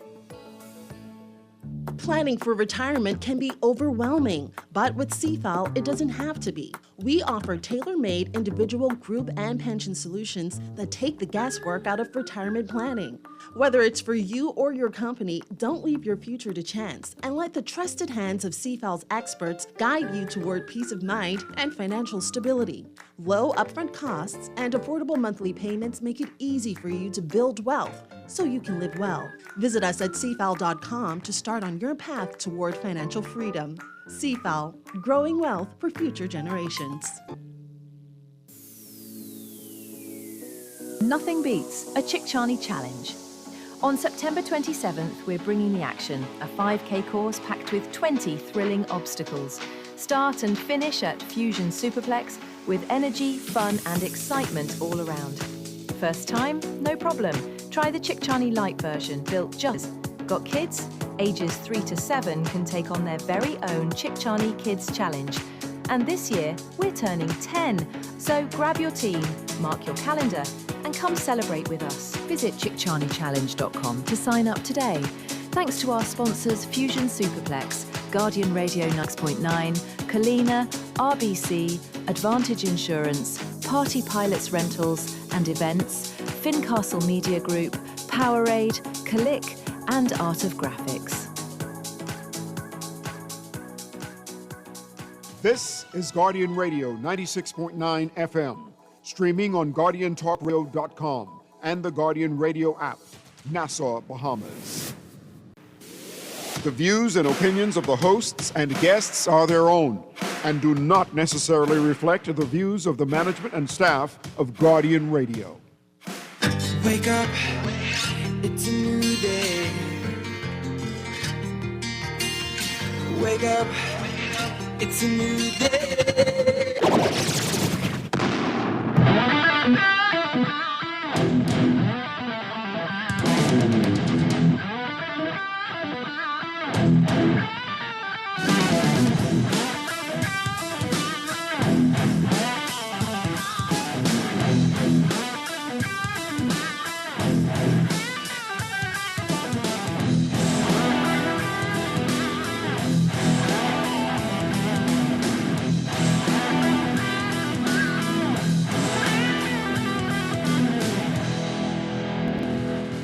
Good morning and welcome to Morning Blend Business on this Tuesday, September 2nd, 2025. Welcome back to our Morning Blend listeners. Once again, I'm Dwight Strachan along with Duquesa Dean.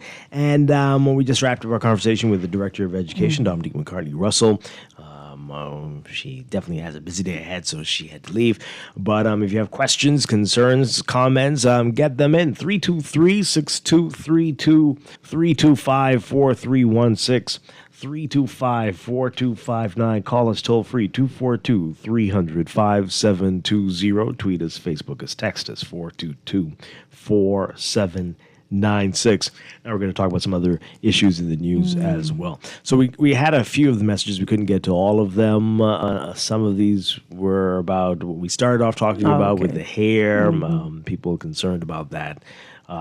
This texter says here, innocent people get locked up. Also, if you force men to cut their hair in prison, then cut the women's hair in prison too. If you're cutting boys' hair in school, why aren't you cutting girls' hair like what's done in Africa?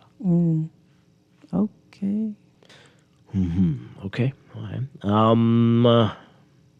Ask is another one about hair. Ask the director what makes private school children that can have hair and weaves superior to the public school children. Shouldn't they both have the same standard operating procedures if all of them fall under the Ministry of Education? Well, fall under the Ministry of Education is not quite the way to say that, right? They have to meet requirements of the Ministry of Education, but they don't fall under. It's not the same. And it's a private school, they get to make those decisions if they wish. And it's not all private schools. Not all, yeah. But, yeah, I mean, there still should be parameters under which these things are allowed, just not a free-for-all, but Yeah. And as the director says, I mean, sometimes this can be a major distraction, right? Yeah. Keep your hair in a simple hairstyle, and then you don't have to talk about 4 years on the weekend, 4 years, 4 hours, 5 hours on the weekend getting your hair done when you could be studying, reading, doing something that will You better be studying benefit while your you're getting education. your 4-hour hair done. Hair.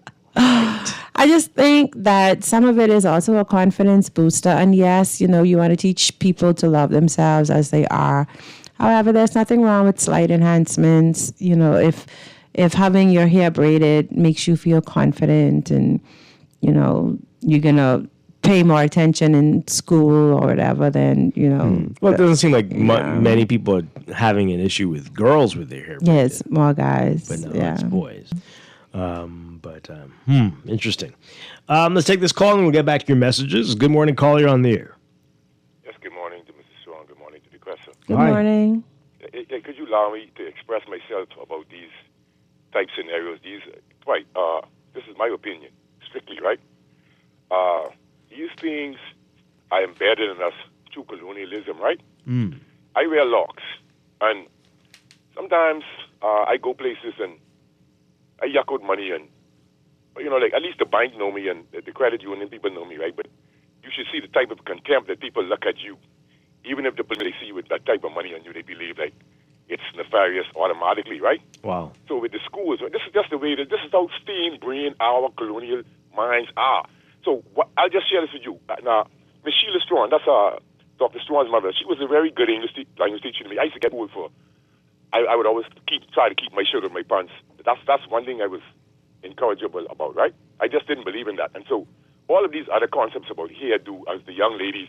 Now with the ladies, the hair should be a certain length. They could extend it, but if it becomes like Rapunzel, then it's obviously a problem. It's just being intuitively conscious about foolishness, right? It's a distraction, but some girls, they put their hair down to their feet. And so what I'm saying is, if a young, I see a lot of guys wearing dreadlocks, which is Afrocentric. But what happens is they have infuriated Satan because that's just colonial. And one of the, to me, when I look back in retrospect, I was like, what? Like you see the African outfits that they wear. They don't believe in putting shade in their pants. So I always thought it was effeminate. I just never felt comfortable with putting my shirt in my pants and putting a belt around my waist because I was a slim person. And so it was never comfortable for me. But I was like, why is it that the white men put my shirt in my pants? Where did this come from, Mr. Strong? Why can't we free our minds about a whole host of other impositions, man? That's what I hate about humanity. You know what I mean, Dwight? And we don't even have this, even as you speak, people don't even have the sense to discern what you're saying. I'm just sick of even calling these talk shows because people don't discern. Yesterday, I read something from Google, and I got in a little conversation with the person saying somebody defeated me in some argument when they actually an AI overview of what is the difference between a country and a nation. It was not me, but just through their personal hate, this is what they spew. It was nothing to do. It was an AI overview that staked the difference between a country and a state. I suggest you do it because it doesn't make sense to me calling when people don't have sense. Give thanks. Oh boy. Okay. Thank you very much. Yeah, Thank you. we were kind of that. talking about being able to process information. So, yeah. I should tell my little joke on the air, right? About how I think you could replace several national exams. Yeah. By having people drive a vehicle through Harbor Bay Shopping Center. Do that without breaking any of the rules they have there, then you're well on your way. You right. probably could be a right. functioning member of society. Right. Even half the people would fail. But that's one. Or one East. That's another place where the average is F there. But hey, we have a challenge with those things. Mm-hmm. It does seem. All right, so this texter is talking about the need for critical thinking and conflict resolution in schools. Then we won't need extra programs after they leave schools. We need to teach life skills. I bet you they're teaching LGBT tolerance. Imagine that. Talk about priorities. Are they really? Really? Yeah, but I think some of those critical skills should begin to be taught at home in simple matters with children. Simple things like what outfit they're going to wear. Some of those critical skills could be a discussion about the dinner menu, if you menu plan for the week. There's a lot that can be done at home as well as in school. So, I was gonna say, the parents play a huge role in critical. But when we rushing, we got to get it done. We grab, put this on, throw that on, let's go. We got to go eat that food. Like if you start to involve them in some of the requires planning, because I understand you want to hit the road, you have to go, you have a lot to do. If you sit on Sunday and maybe start some of those planning discussions, what the week could look like for dinner, just conversations that make children think, ask questions instead of telling them what to do all of the time. Like, ask questions. And when they do, it's like, why did you do that? So that you could understand the thought behind why they did whatever that thing is you're about to punish them for. And then help them to understand by asking questions why what they did wasn't right. Right. Okay, you're looking at me like I'm an alien. I totally agree with you. You're looking at me like I'm an alien. Can you imagine the average parent here? Why did you do doing that? Yeah, like, I tell just me. can't imagine. Wow. It's great. It's wonderful. I agree with you. Some parents would learn some things. You'd be surprised at what they say. Wow, I never would have thought about that. Yeah. Look at you, 3-year-old. Right, thinking this. And I think And it players would be happens. embarrassed. It happens. And I would be ashamed that I learned something from my 3-year-old. But why I never knew. Don't be ashamed. And so that is when you get a backhand slap, unfortunately. Right? Yes. And Yeah. because it's these parents who are the ones who need the conflict resolution. Yeah. And are hoping the teachers will teach it because they don't know how to do it themselves. Yeah. Right? But let's take another call. Good morning. You're on the air. Good morning, Dwight. How you doing? Doing well. One day, I guess. Morning. Well, 52, let me tell you something, 52. Don't feel sorry for these people. I know being people dead good. I studied for 50 years. Some are grateful. They worship the politicians. They worship the pastors. And they hate. They want color. They want behemoths. They want marches down. They like foreigners or us. They even belong 52. The old people saying, if I meet a woman driving slippers, you keep her driving slippers. That's all I got to say, Dwight. Wow. Okay. That's very encouraging. That was a lot. That was a lot. I don't know if any lies were told, but Right. still. Boy, good morning. You're on the air. Here.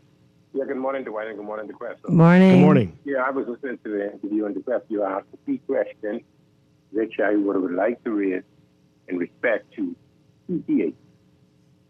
Parent Teachers Association, which is the tripartite thing. I looked at it like that when my daughter was in school.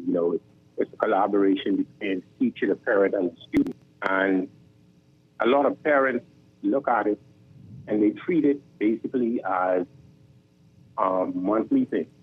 That they meet once a month, and I'm happy that the director indicated that it was something that they started last year, some schools, in terms of doing more things other than just having a monthly meeting. Then I was hoping that the director would have been asked in terms of what is the Ministry of Education aims and objectives. That's very important. Are they preparing the kids for just to complete the 12 years, for the transition education, or to go and get a job? That is basically key. When my daughter was in school, I looked at the registration. They start school at 5. Then if they complete the 12 years successfully in terms of inquiring the subject, they can quickly transition continuously into tertiary education at UB or wherever institution they want to go. And by the time they turn 20, going on to 21, they could have already acquired 2 degrees in that short 20-year span.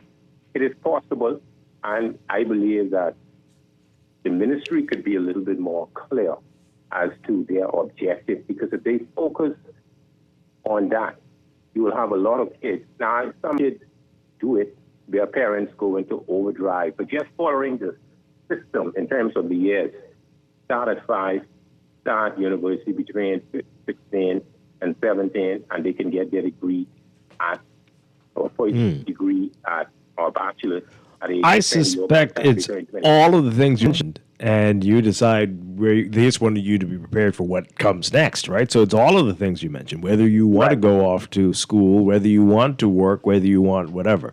Do you think they need to be more focused? Do you think it shouldn't be so vague or wide? What are you saying? Yeah, I think they need to be more focused, Dwight, because, I mean, if you said, for example, kids enter, the parents know now the kids entering primary school at age 5. Once they complete the first 6 years, they transition at age 11, 12 into the second, then high school. They finish at 16. And it could work. It worked for me with my daughter. By the time she turned 20, she would have already had a two degree and ready into transition into the workforce. Whereas it wouldn't be no minimum wage situation there, and I don't think just having just that monthly one meeting, parents need it should be a collaborative effort. A more focus should be spent, and parents, should aim. That should be the ministry's aim and objective. But I think some responsibility should be the parent to also help to build this relationship. I'm sure you didn't sit down and wait for... It cannot work without the parents. Right, so the parents have to say, okay, there's a once-a-month PTA meeting, but I can engage my student, my child's teacher every day. Yeah, there's a difference between PTA and parent-teacher conferences, and those things happen. So you could meet with the teacher. You could make an appointment, or you can go in and sit with the teacher. You need to make it a little bit more... more frequent and more in terms of doing more things, but I see where she also said that parents get incentives. You call it a bad thing. No. But, no, I didn't say that. I said it's sad. That's happening at private schools, not happening in the public schools. So she said some schools are doing that. And I said it's sad that you'd have to basically bribe parents. I don't see anything bad. sad about it. Some parents just need the motivation. They don't understand the importance. The child should be the motivation. And if you don't understand that, then I don't know why you're having children, right? That's a subject for another day. That's a big subject, and that's the big problem in the country, right? People. Yeah, it is a big problem, Dwight, man. But I look at these kids that they, in their uniforms going into, and not enough is being placed, by the parents, but then not only just the parents, Dwight, the system itself, you run into, and I'm happy that the ministry has this online thing in terms of where you can now go and check. I was advocating for that, where you can check the grades independently without confront the teacher, because sometimes some teachers have a bad day. It gets into, she didn't come out and say it, the director, but it sounds like there aren't many who are actually using this platform, which says a lot too, right? They have made it easier, but not as many as you'd think are engaging in it. So we've got tons of issues. I've seen it as being a part of the PTA over the years. I've seen it the first day, the first meeting, it's crowded. It's almost like a fair. And then after that, second month, third month, it dwindles down to 20-something, 30-something, but it's something that needs to be done to show the importance. This state also needs to place great emphasis on the very important issue of parental involvement. That's key. It shouldn't be just in isolation, because these kids need, they need this tripod thing to work, where you have the parent, the teacher, and most importantly, the child's best interest. Because these kids only trying to get some of what some of the parents have already have, which is degrees, etc. But this is how I believe you could build better and stronger Bahamas, by using our kids in a positive way. Okay. Thank you. Thanks a lot. Again, if the parents don't get it,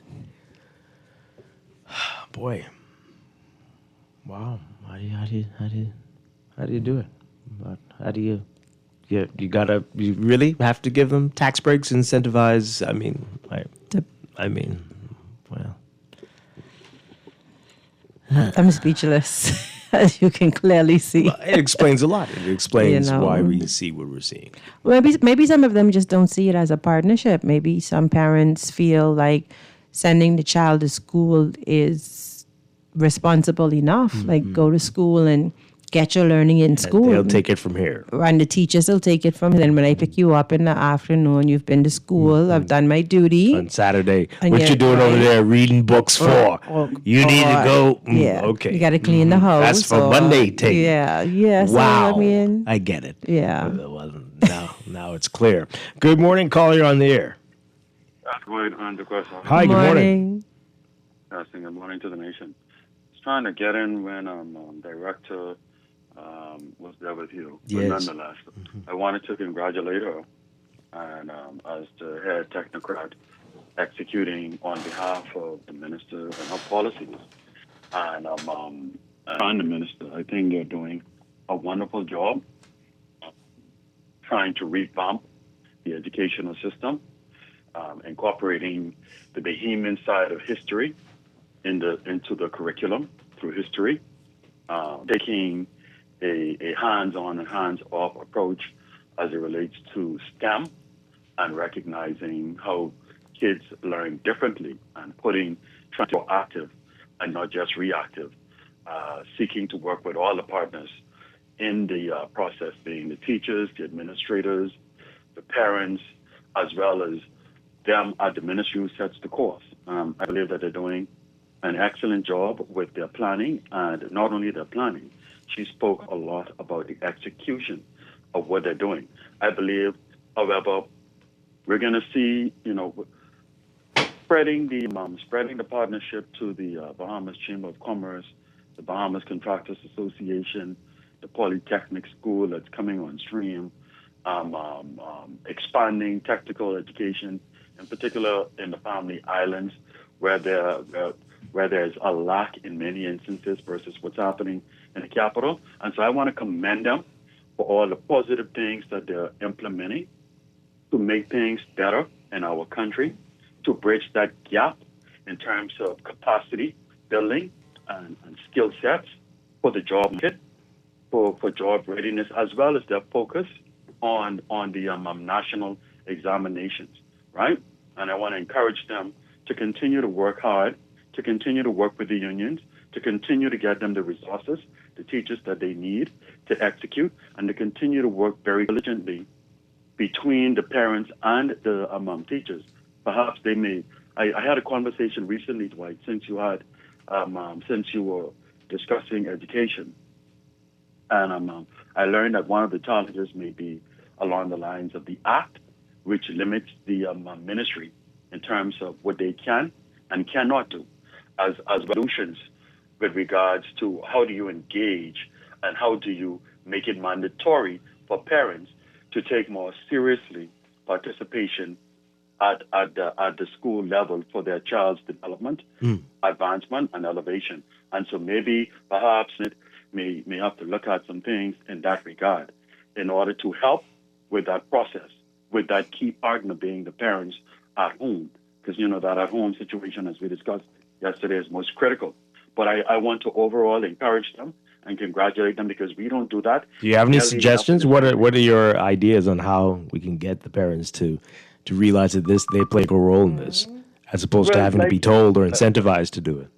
Exactly as I said, Dwight, the act, they would have to have teeth to be able to revamp that act that the education is guided by and is limited by, does not allow them to take a stronger approach with parents.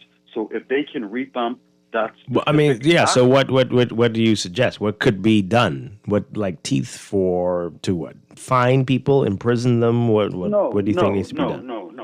Not to finding persons who are already coming from a poverty background wouldn't help in the process. I believe that if the government can, through the social services department, perhaps before it even gets to the judicial level, force parents to take better responsibility, not just financially, but in terms of time and time dedication. I think that is more important at the end of the day than even the finances, because everybody has to eat. You have to provide a roof over your head. You have to ensure the children's clothes are washed. But that time dedication, Dwight, is where the difference comes in.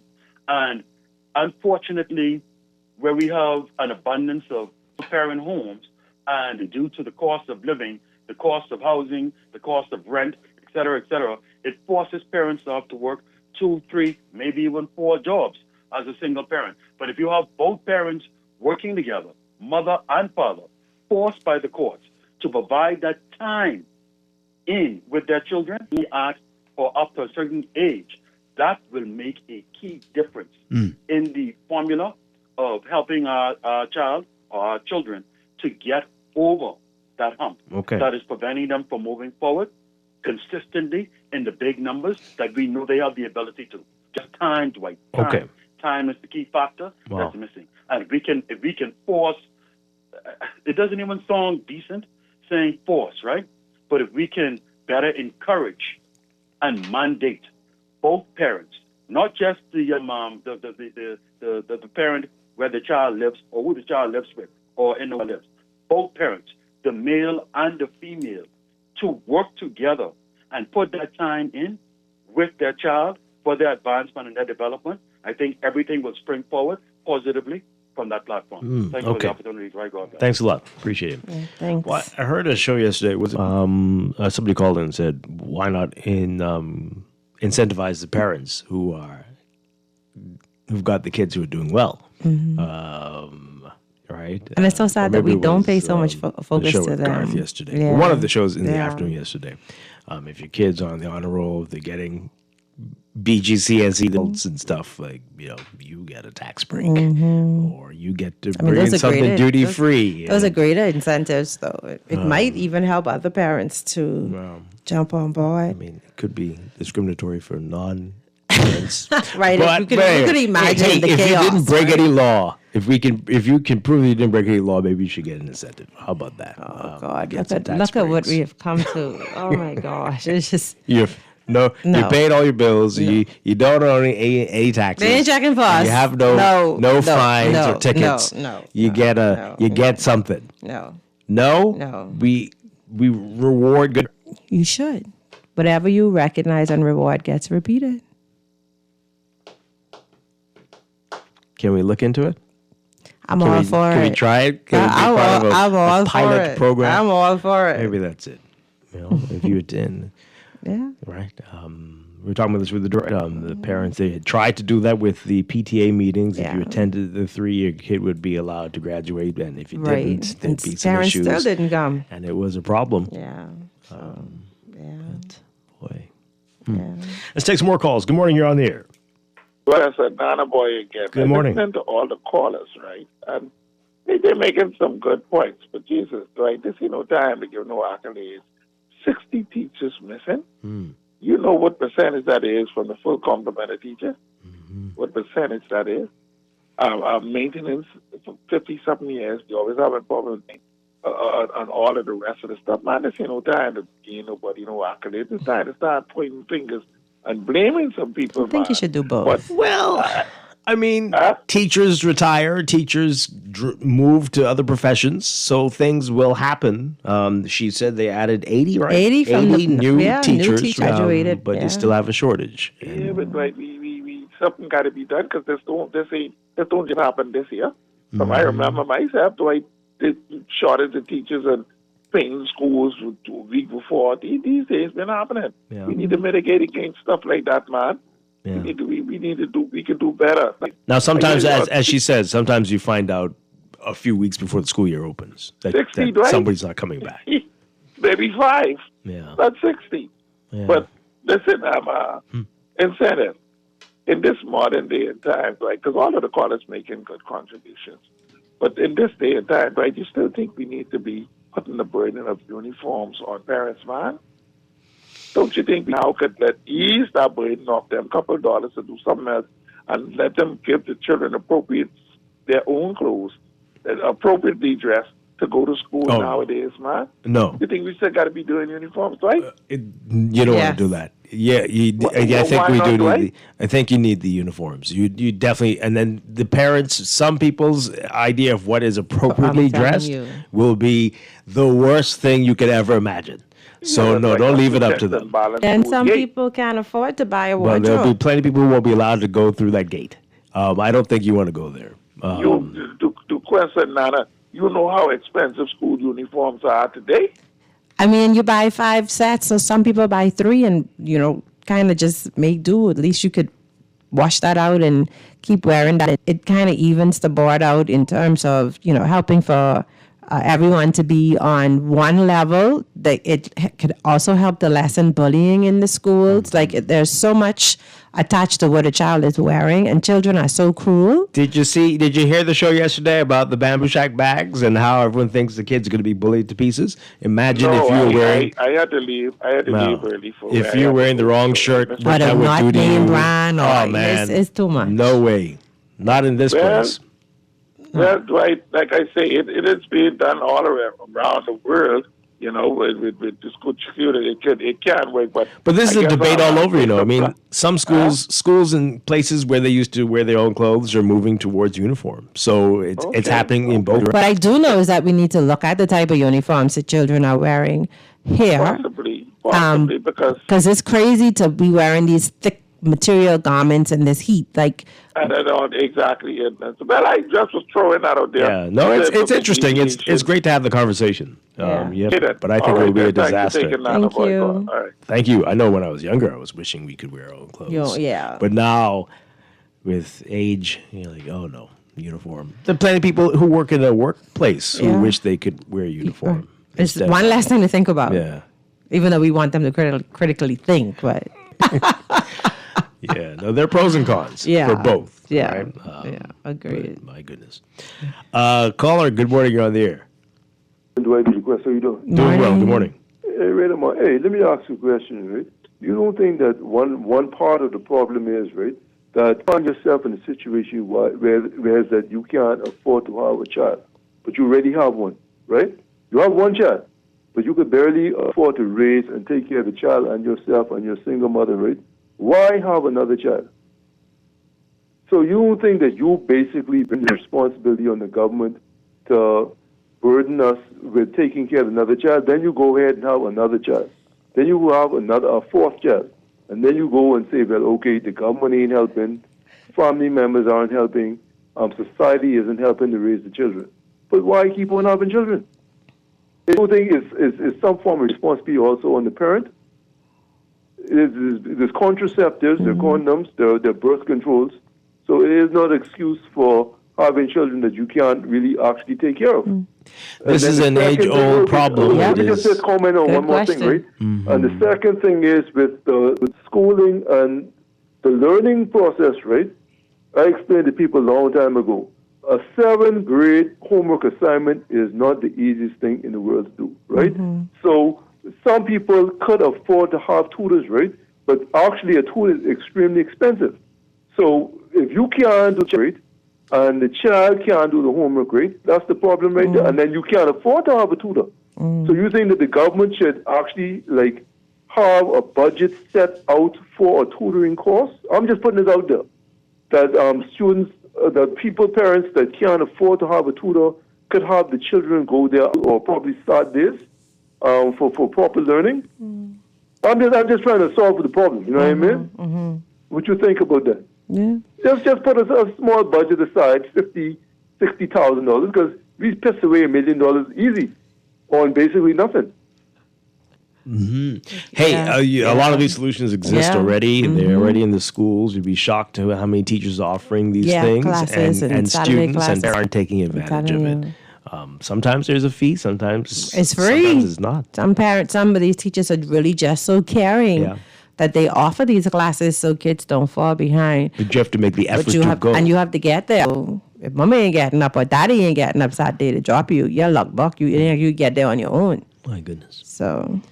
Lots of calls coming in. We have a lot of text messages as well. Let's get through the calls. Good morning, caller. You're on the air. Hi, good morning. Are you there? Hello, good morning, Mr. Strachan. Hi.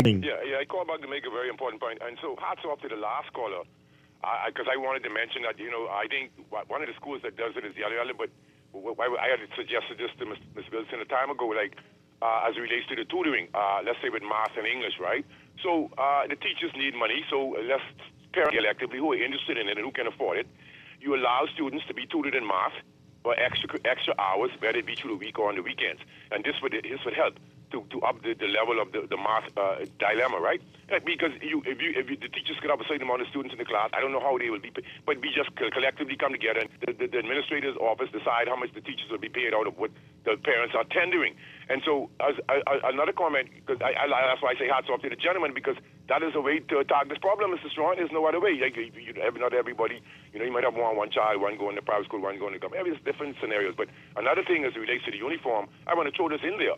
And so uniform I like the idea because the girls are big and they look mature, so when they're wearing plain clothes, that will give pedophiles and all type of other files to bother with them as they go to school and find excuses to say they didn't know this and they didn't know that. And by wearing the uniform, you would be able to see the link quite overtly. It's simple. Some things is not worth even talking about. You understand? Some pros outweigh the cons, right around the aggressor. That's the way it is. I mean, the reality is some of these people seeing these young girls in school uniforms and still ain't caring. They still bothering with these young girls. It's insane. That's a whole different topic, but yes, it identifies the child as a student. Yes. There have been nuns who've been sexually violated. Yeah. Before. So I don't think it cares. It doesn't matter what if you're a pervert, you're a sick person, it won't make a difference. But I hear you. If that is the argument we must use for uniforms, well, then go right ahead. Hey, okay. Caller, good morning. You're on the air. Are you there? Good morning. Yes. Good morning, Dwight and the question, Ciala Johnson. Hey. When you asked about what can be done, it can start with.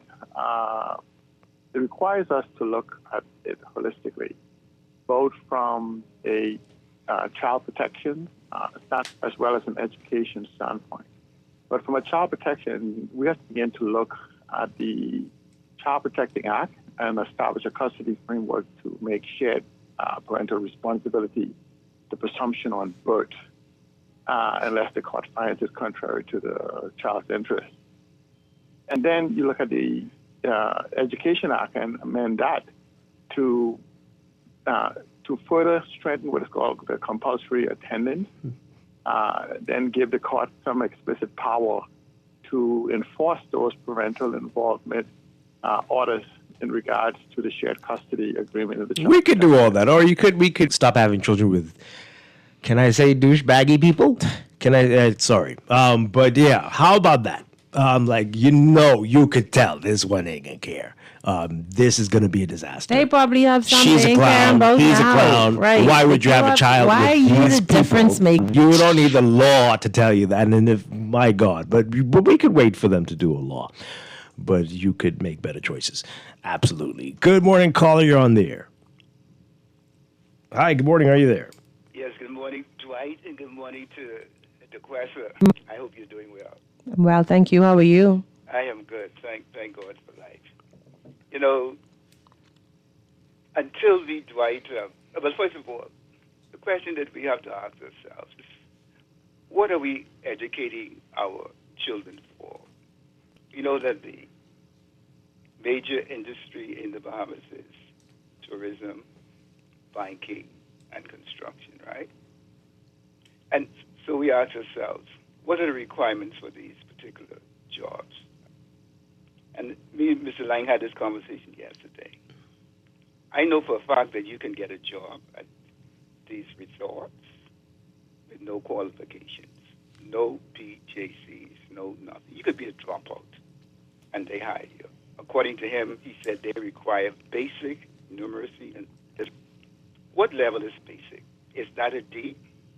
Until the industry, people who are hiring these individuals demand, like say in the banking sector, that you need X amount of PJCs or whatever, then the standard is not going to change. Because if a young man, somebody can drop out of school, like I said, I dropped out of school years ago, and I went to work in the hotel in 1972. Nobody asked me for no PJCs, no nothing. Okay, I was 12 years old, and I worked there with many others my age and little above.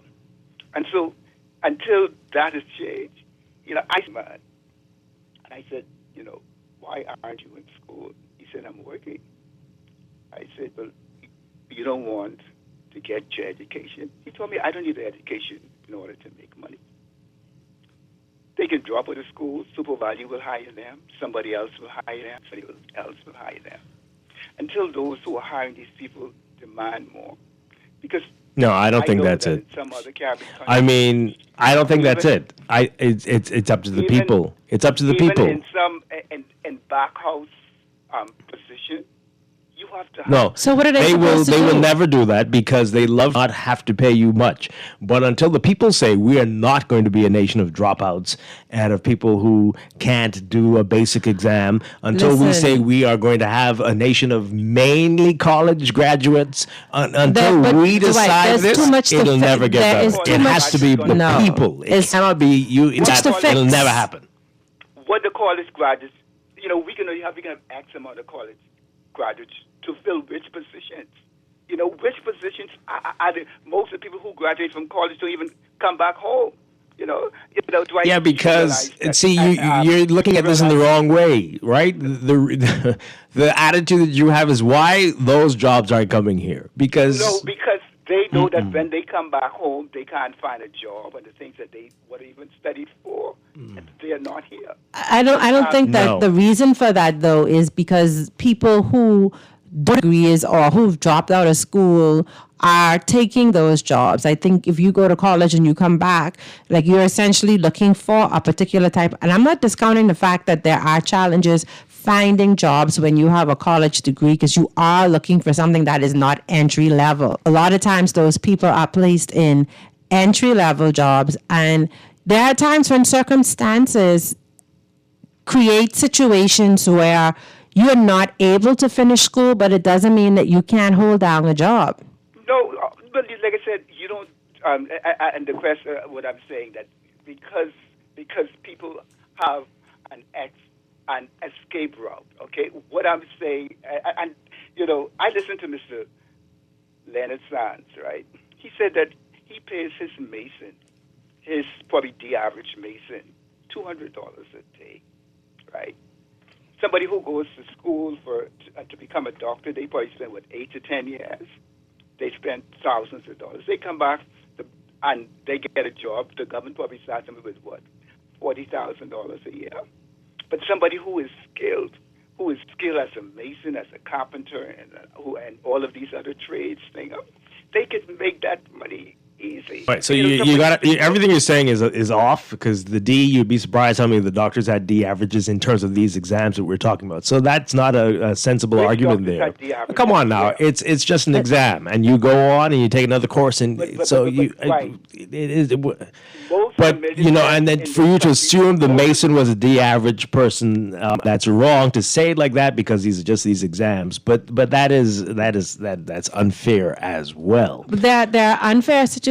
So I met a lady many years ago, maybe about 11 years ago, who had to leave school because her mother died, and she had 2 younger siblings. She was 18, but she's in her last year of school. She had to leave school to take care of her 2 younger children. So she went out and she eventually got a high school leaving certificate.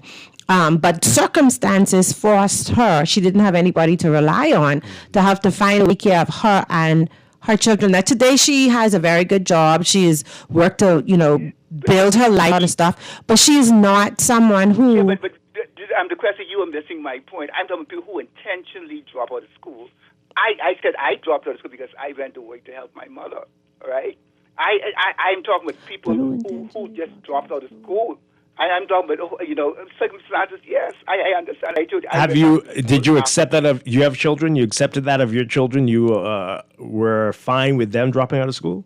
If I dropped out of school because not that I could not go to school, but because I felt, and to me, my mother at the time was more important than getting an education.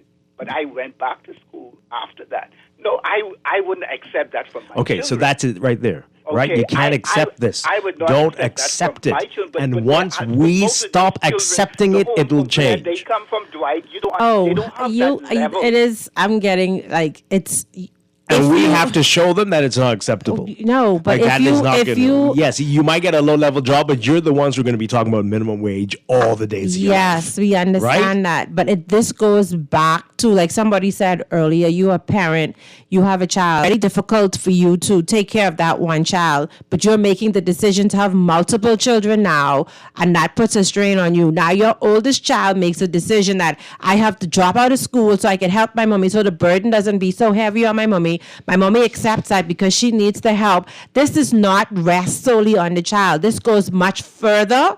This goes back to if you know that you're not in a position to be able to provide for and take care of multiple children, this comes down to a decision that you've made to get pregnant. And it's not only on the mother, it's also on the father, because you're dating a woman who has a child and you can bet she's not in a position to properly take care of that child, but you go and you impregnate her. It's a dual responsibility. This isn't just a child saying, hey, I don't want to be in school, I'm dropping out. I mean, there are some of them. And I mean, what could you do? Yeah. Let's take this call really quickly. Running out of time. Good morning, caller. You're on the air. Yeah, just bear with me for a minute, Dwight. Really quickly, Anton. There's the future and there's the current, right? What you all are describing, yes, I understand, and I completely agree with, that individuals have to make better decisions for their own lives. However, there's also the current, and what we're facing in the current, you still have to create solutions for, and so you have to create solutions on both fronts, right? That last caller is acting as though persons in the hotel industry, right? Which absolutely makes no sense. It's crazy and it's silly. When you come and you make a multi-billion-dollar investment, do you think you're just going to pick up any old bum off the street to work for you, to interact with your guests who are paying thousands of dollars per week, tens of thousands of dollars per week, who are the reason why your entity can continue to thrive and survive and make profit? That argument is just silly and it's stupid. In addition to that, no hotel in this country in 2025 and for the last 20 plus years, 30, 40 years, or anyone 12 years of age. Come on, man. We are living in a different time. And what you were saying, sir, makes absolutely no sense. Not to mention, if you look at the statistics, not many people are fitting that mode that you were describing. Just decide to drop out and go to work. It doesn't work that way. In addition to that, that is why you have people who learn differently. You have people with skill sets, and you have people that certifications, and you have persons who go and get bachelors, some get masters, some get PhDs, some get specializations. So they're different tiers, and they all coexist in the same society. So your argument is based on, and it can't even make sense in Narnia. Thank you for the opportunity. Okay. Yeah. No, there's definitely something off there. We'll take a final call here as we wind things down. Caller, you're on the air. Good morning. How are you guys this morning? Doing well. Good, and you? Well, I have 15, now 15. His birthday was just last week, right?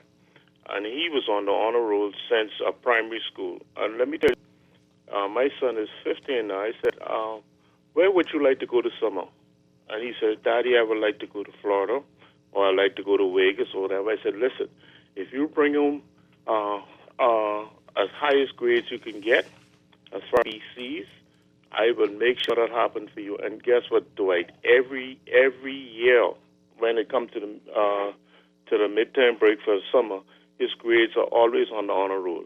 And, you know, we as parents, we have to do the initiative, giving these kids, you want a Nike Jordan or something like that. Give them some initiative that they will work towards assisting themselves in getting a better education by trying to keep them in line with the educational system. Yeah. And parents have to also take time out with their kids and go through their books and see what they're doing and see what they're dealing with. Okay? We salute you. Don't go yet. So what are you motivated to keep him motivated? Listen, let me explain to you one thing. I've seen some pairs, what I went to school with, their kids, because they didn't take the time out, end up in jail, end up at the gravesite, you know, things like that. And so the reason what is keeping me motivated to do such things, because I want better for my kids, okay? So what I always do, I don't care what's me. As long as you bring those good grades home, if you want to go to England, I'll send you to England. And in fact, last Easter, he went to Panama. Him and his mom and his sister went to Panama. You know, these are the type of initiative, instead of just spending the money, really need to make sense. Because at the end of the day, it's gonna benefit you and the child and in days to come, okay? Mm-hmm. Years to come. And you don't need any government program to help you to keep motivated, right? Dwight, if you got to rely on the government to do everything, nothing will get done, because guess what? The government have to make sacrifice for the majority of its citizens. And that doesn't mean that you might be one of the citizens at the time when the sacrifice is made, because not be served at the same time. Yeah. That's just reality of life.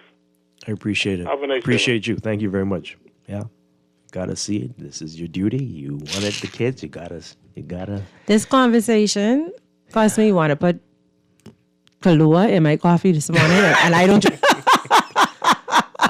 We're in a bad place. We if are. Parents feel they need government incentives.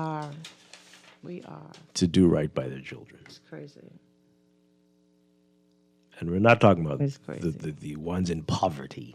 We know that tons of people, we've seen these giveaways, people who definitely did not need to be on these lines. Didn't need it. Took up all the space and all the stuff that was given away from free, Sad. given for free, and still complained about it. Sad. Speaks to who we are. And that'll be the most they do for the kids for the whole school year. Maybe not even give it. Oh. They might do something else with the items. So we're in a bad place.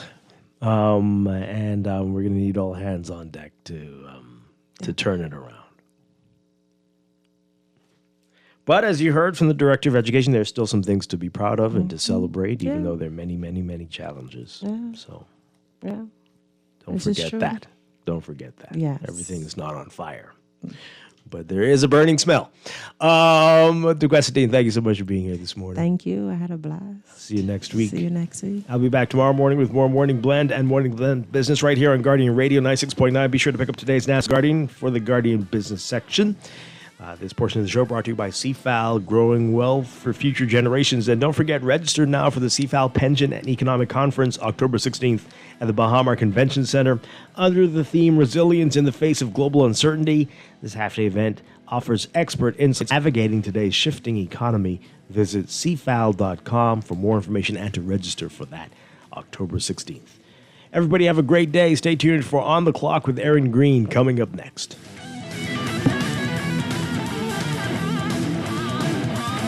At CFAL, we understand that a secure future is the greatest gift you can give your employees. That's why our tailor-made group pension solutions are designed to fit the needs of both large and small companies. With CFAL, you can provide the retirement you and your employees deserve, ensuring peace of mind and financial stability for years to come. Join the many businesses that already entrusted CFAL to create the right pension plan for their employees, and let us help you build a brighter future for your team. Visit us at cfal.com to get started on building wealth so you can live well. CFAL, growing wealth for future generations. Screws and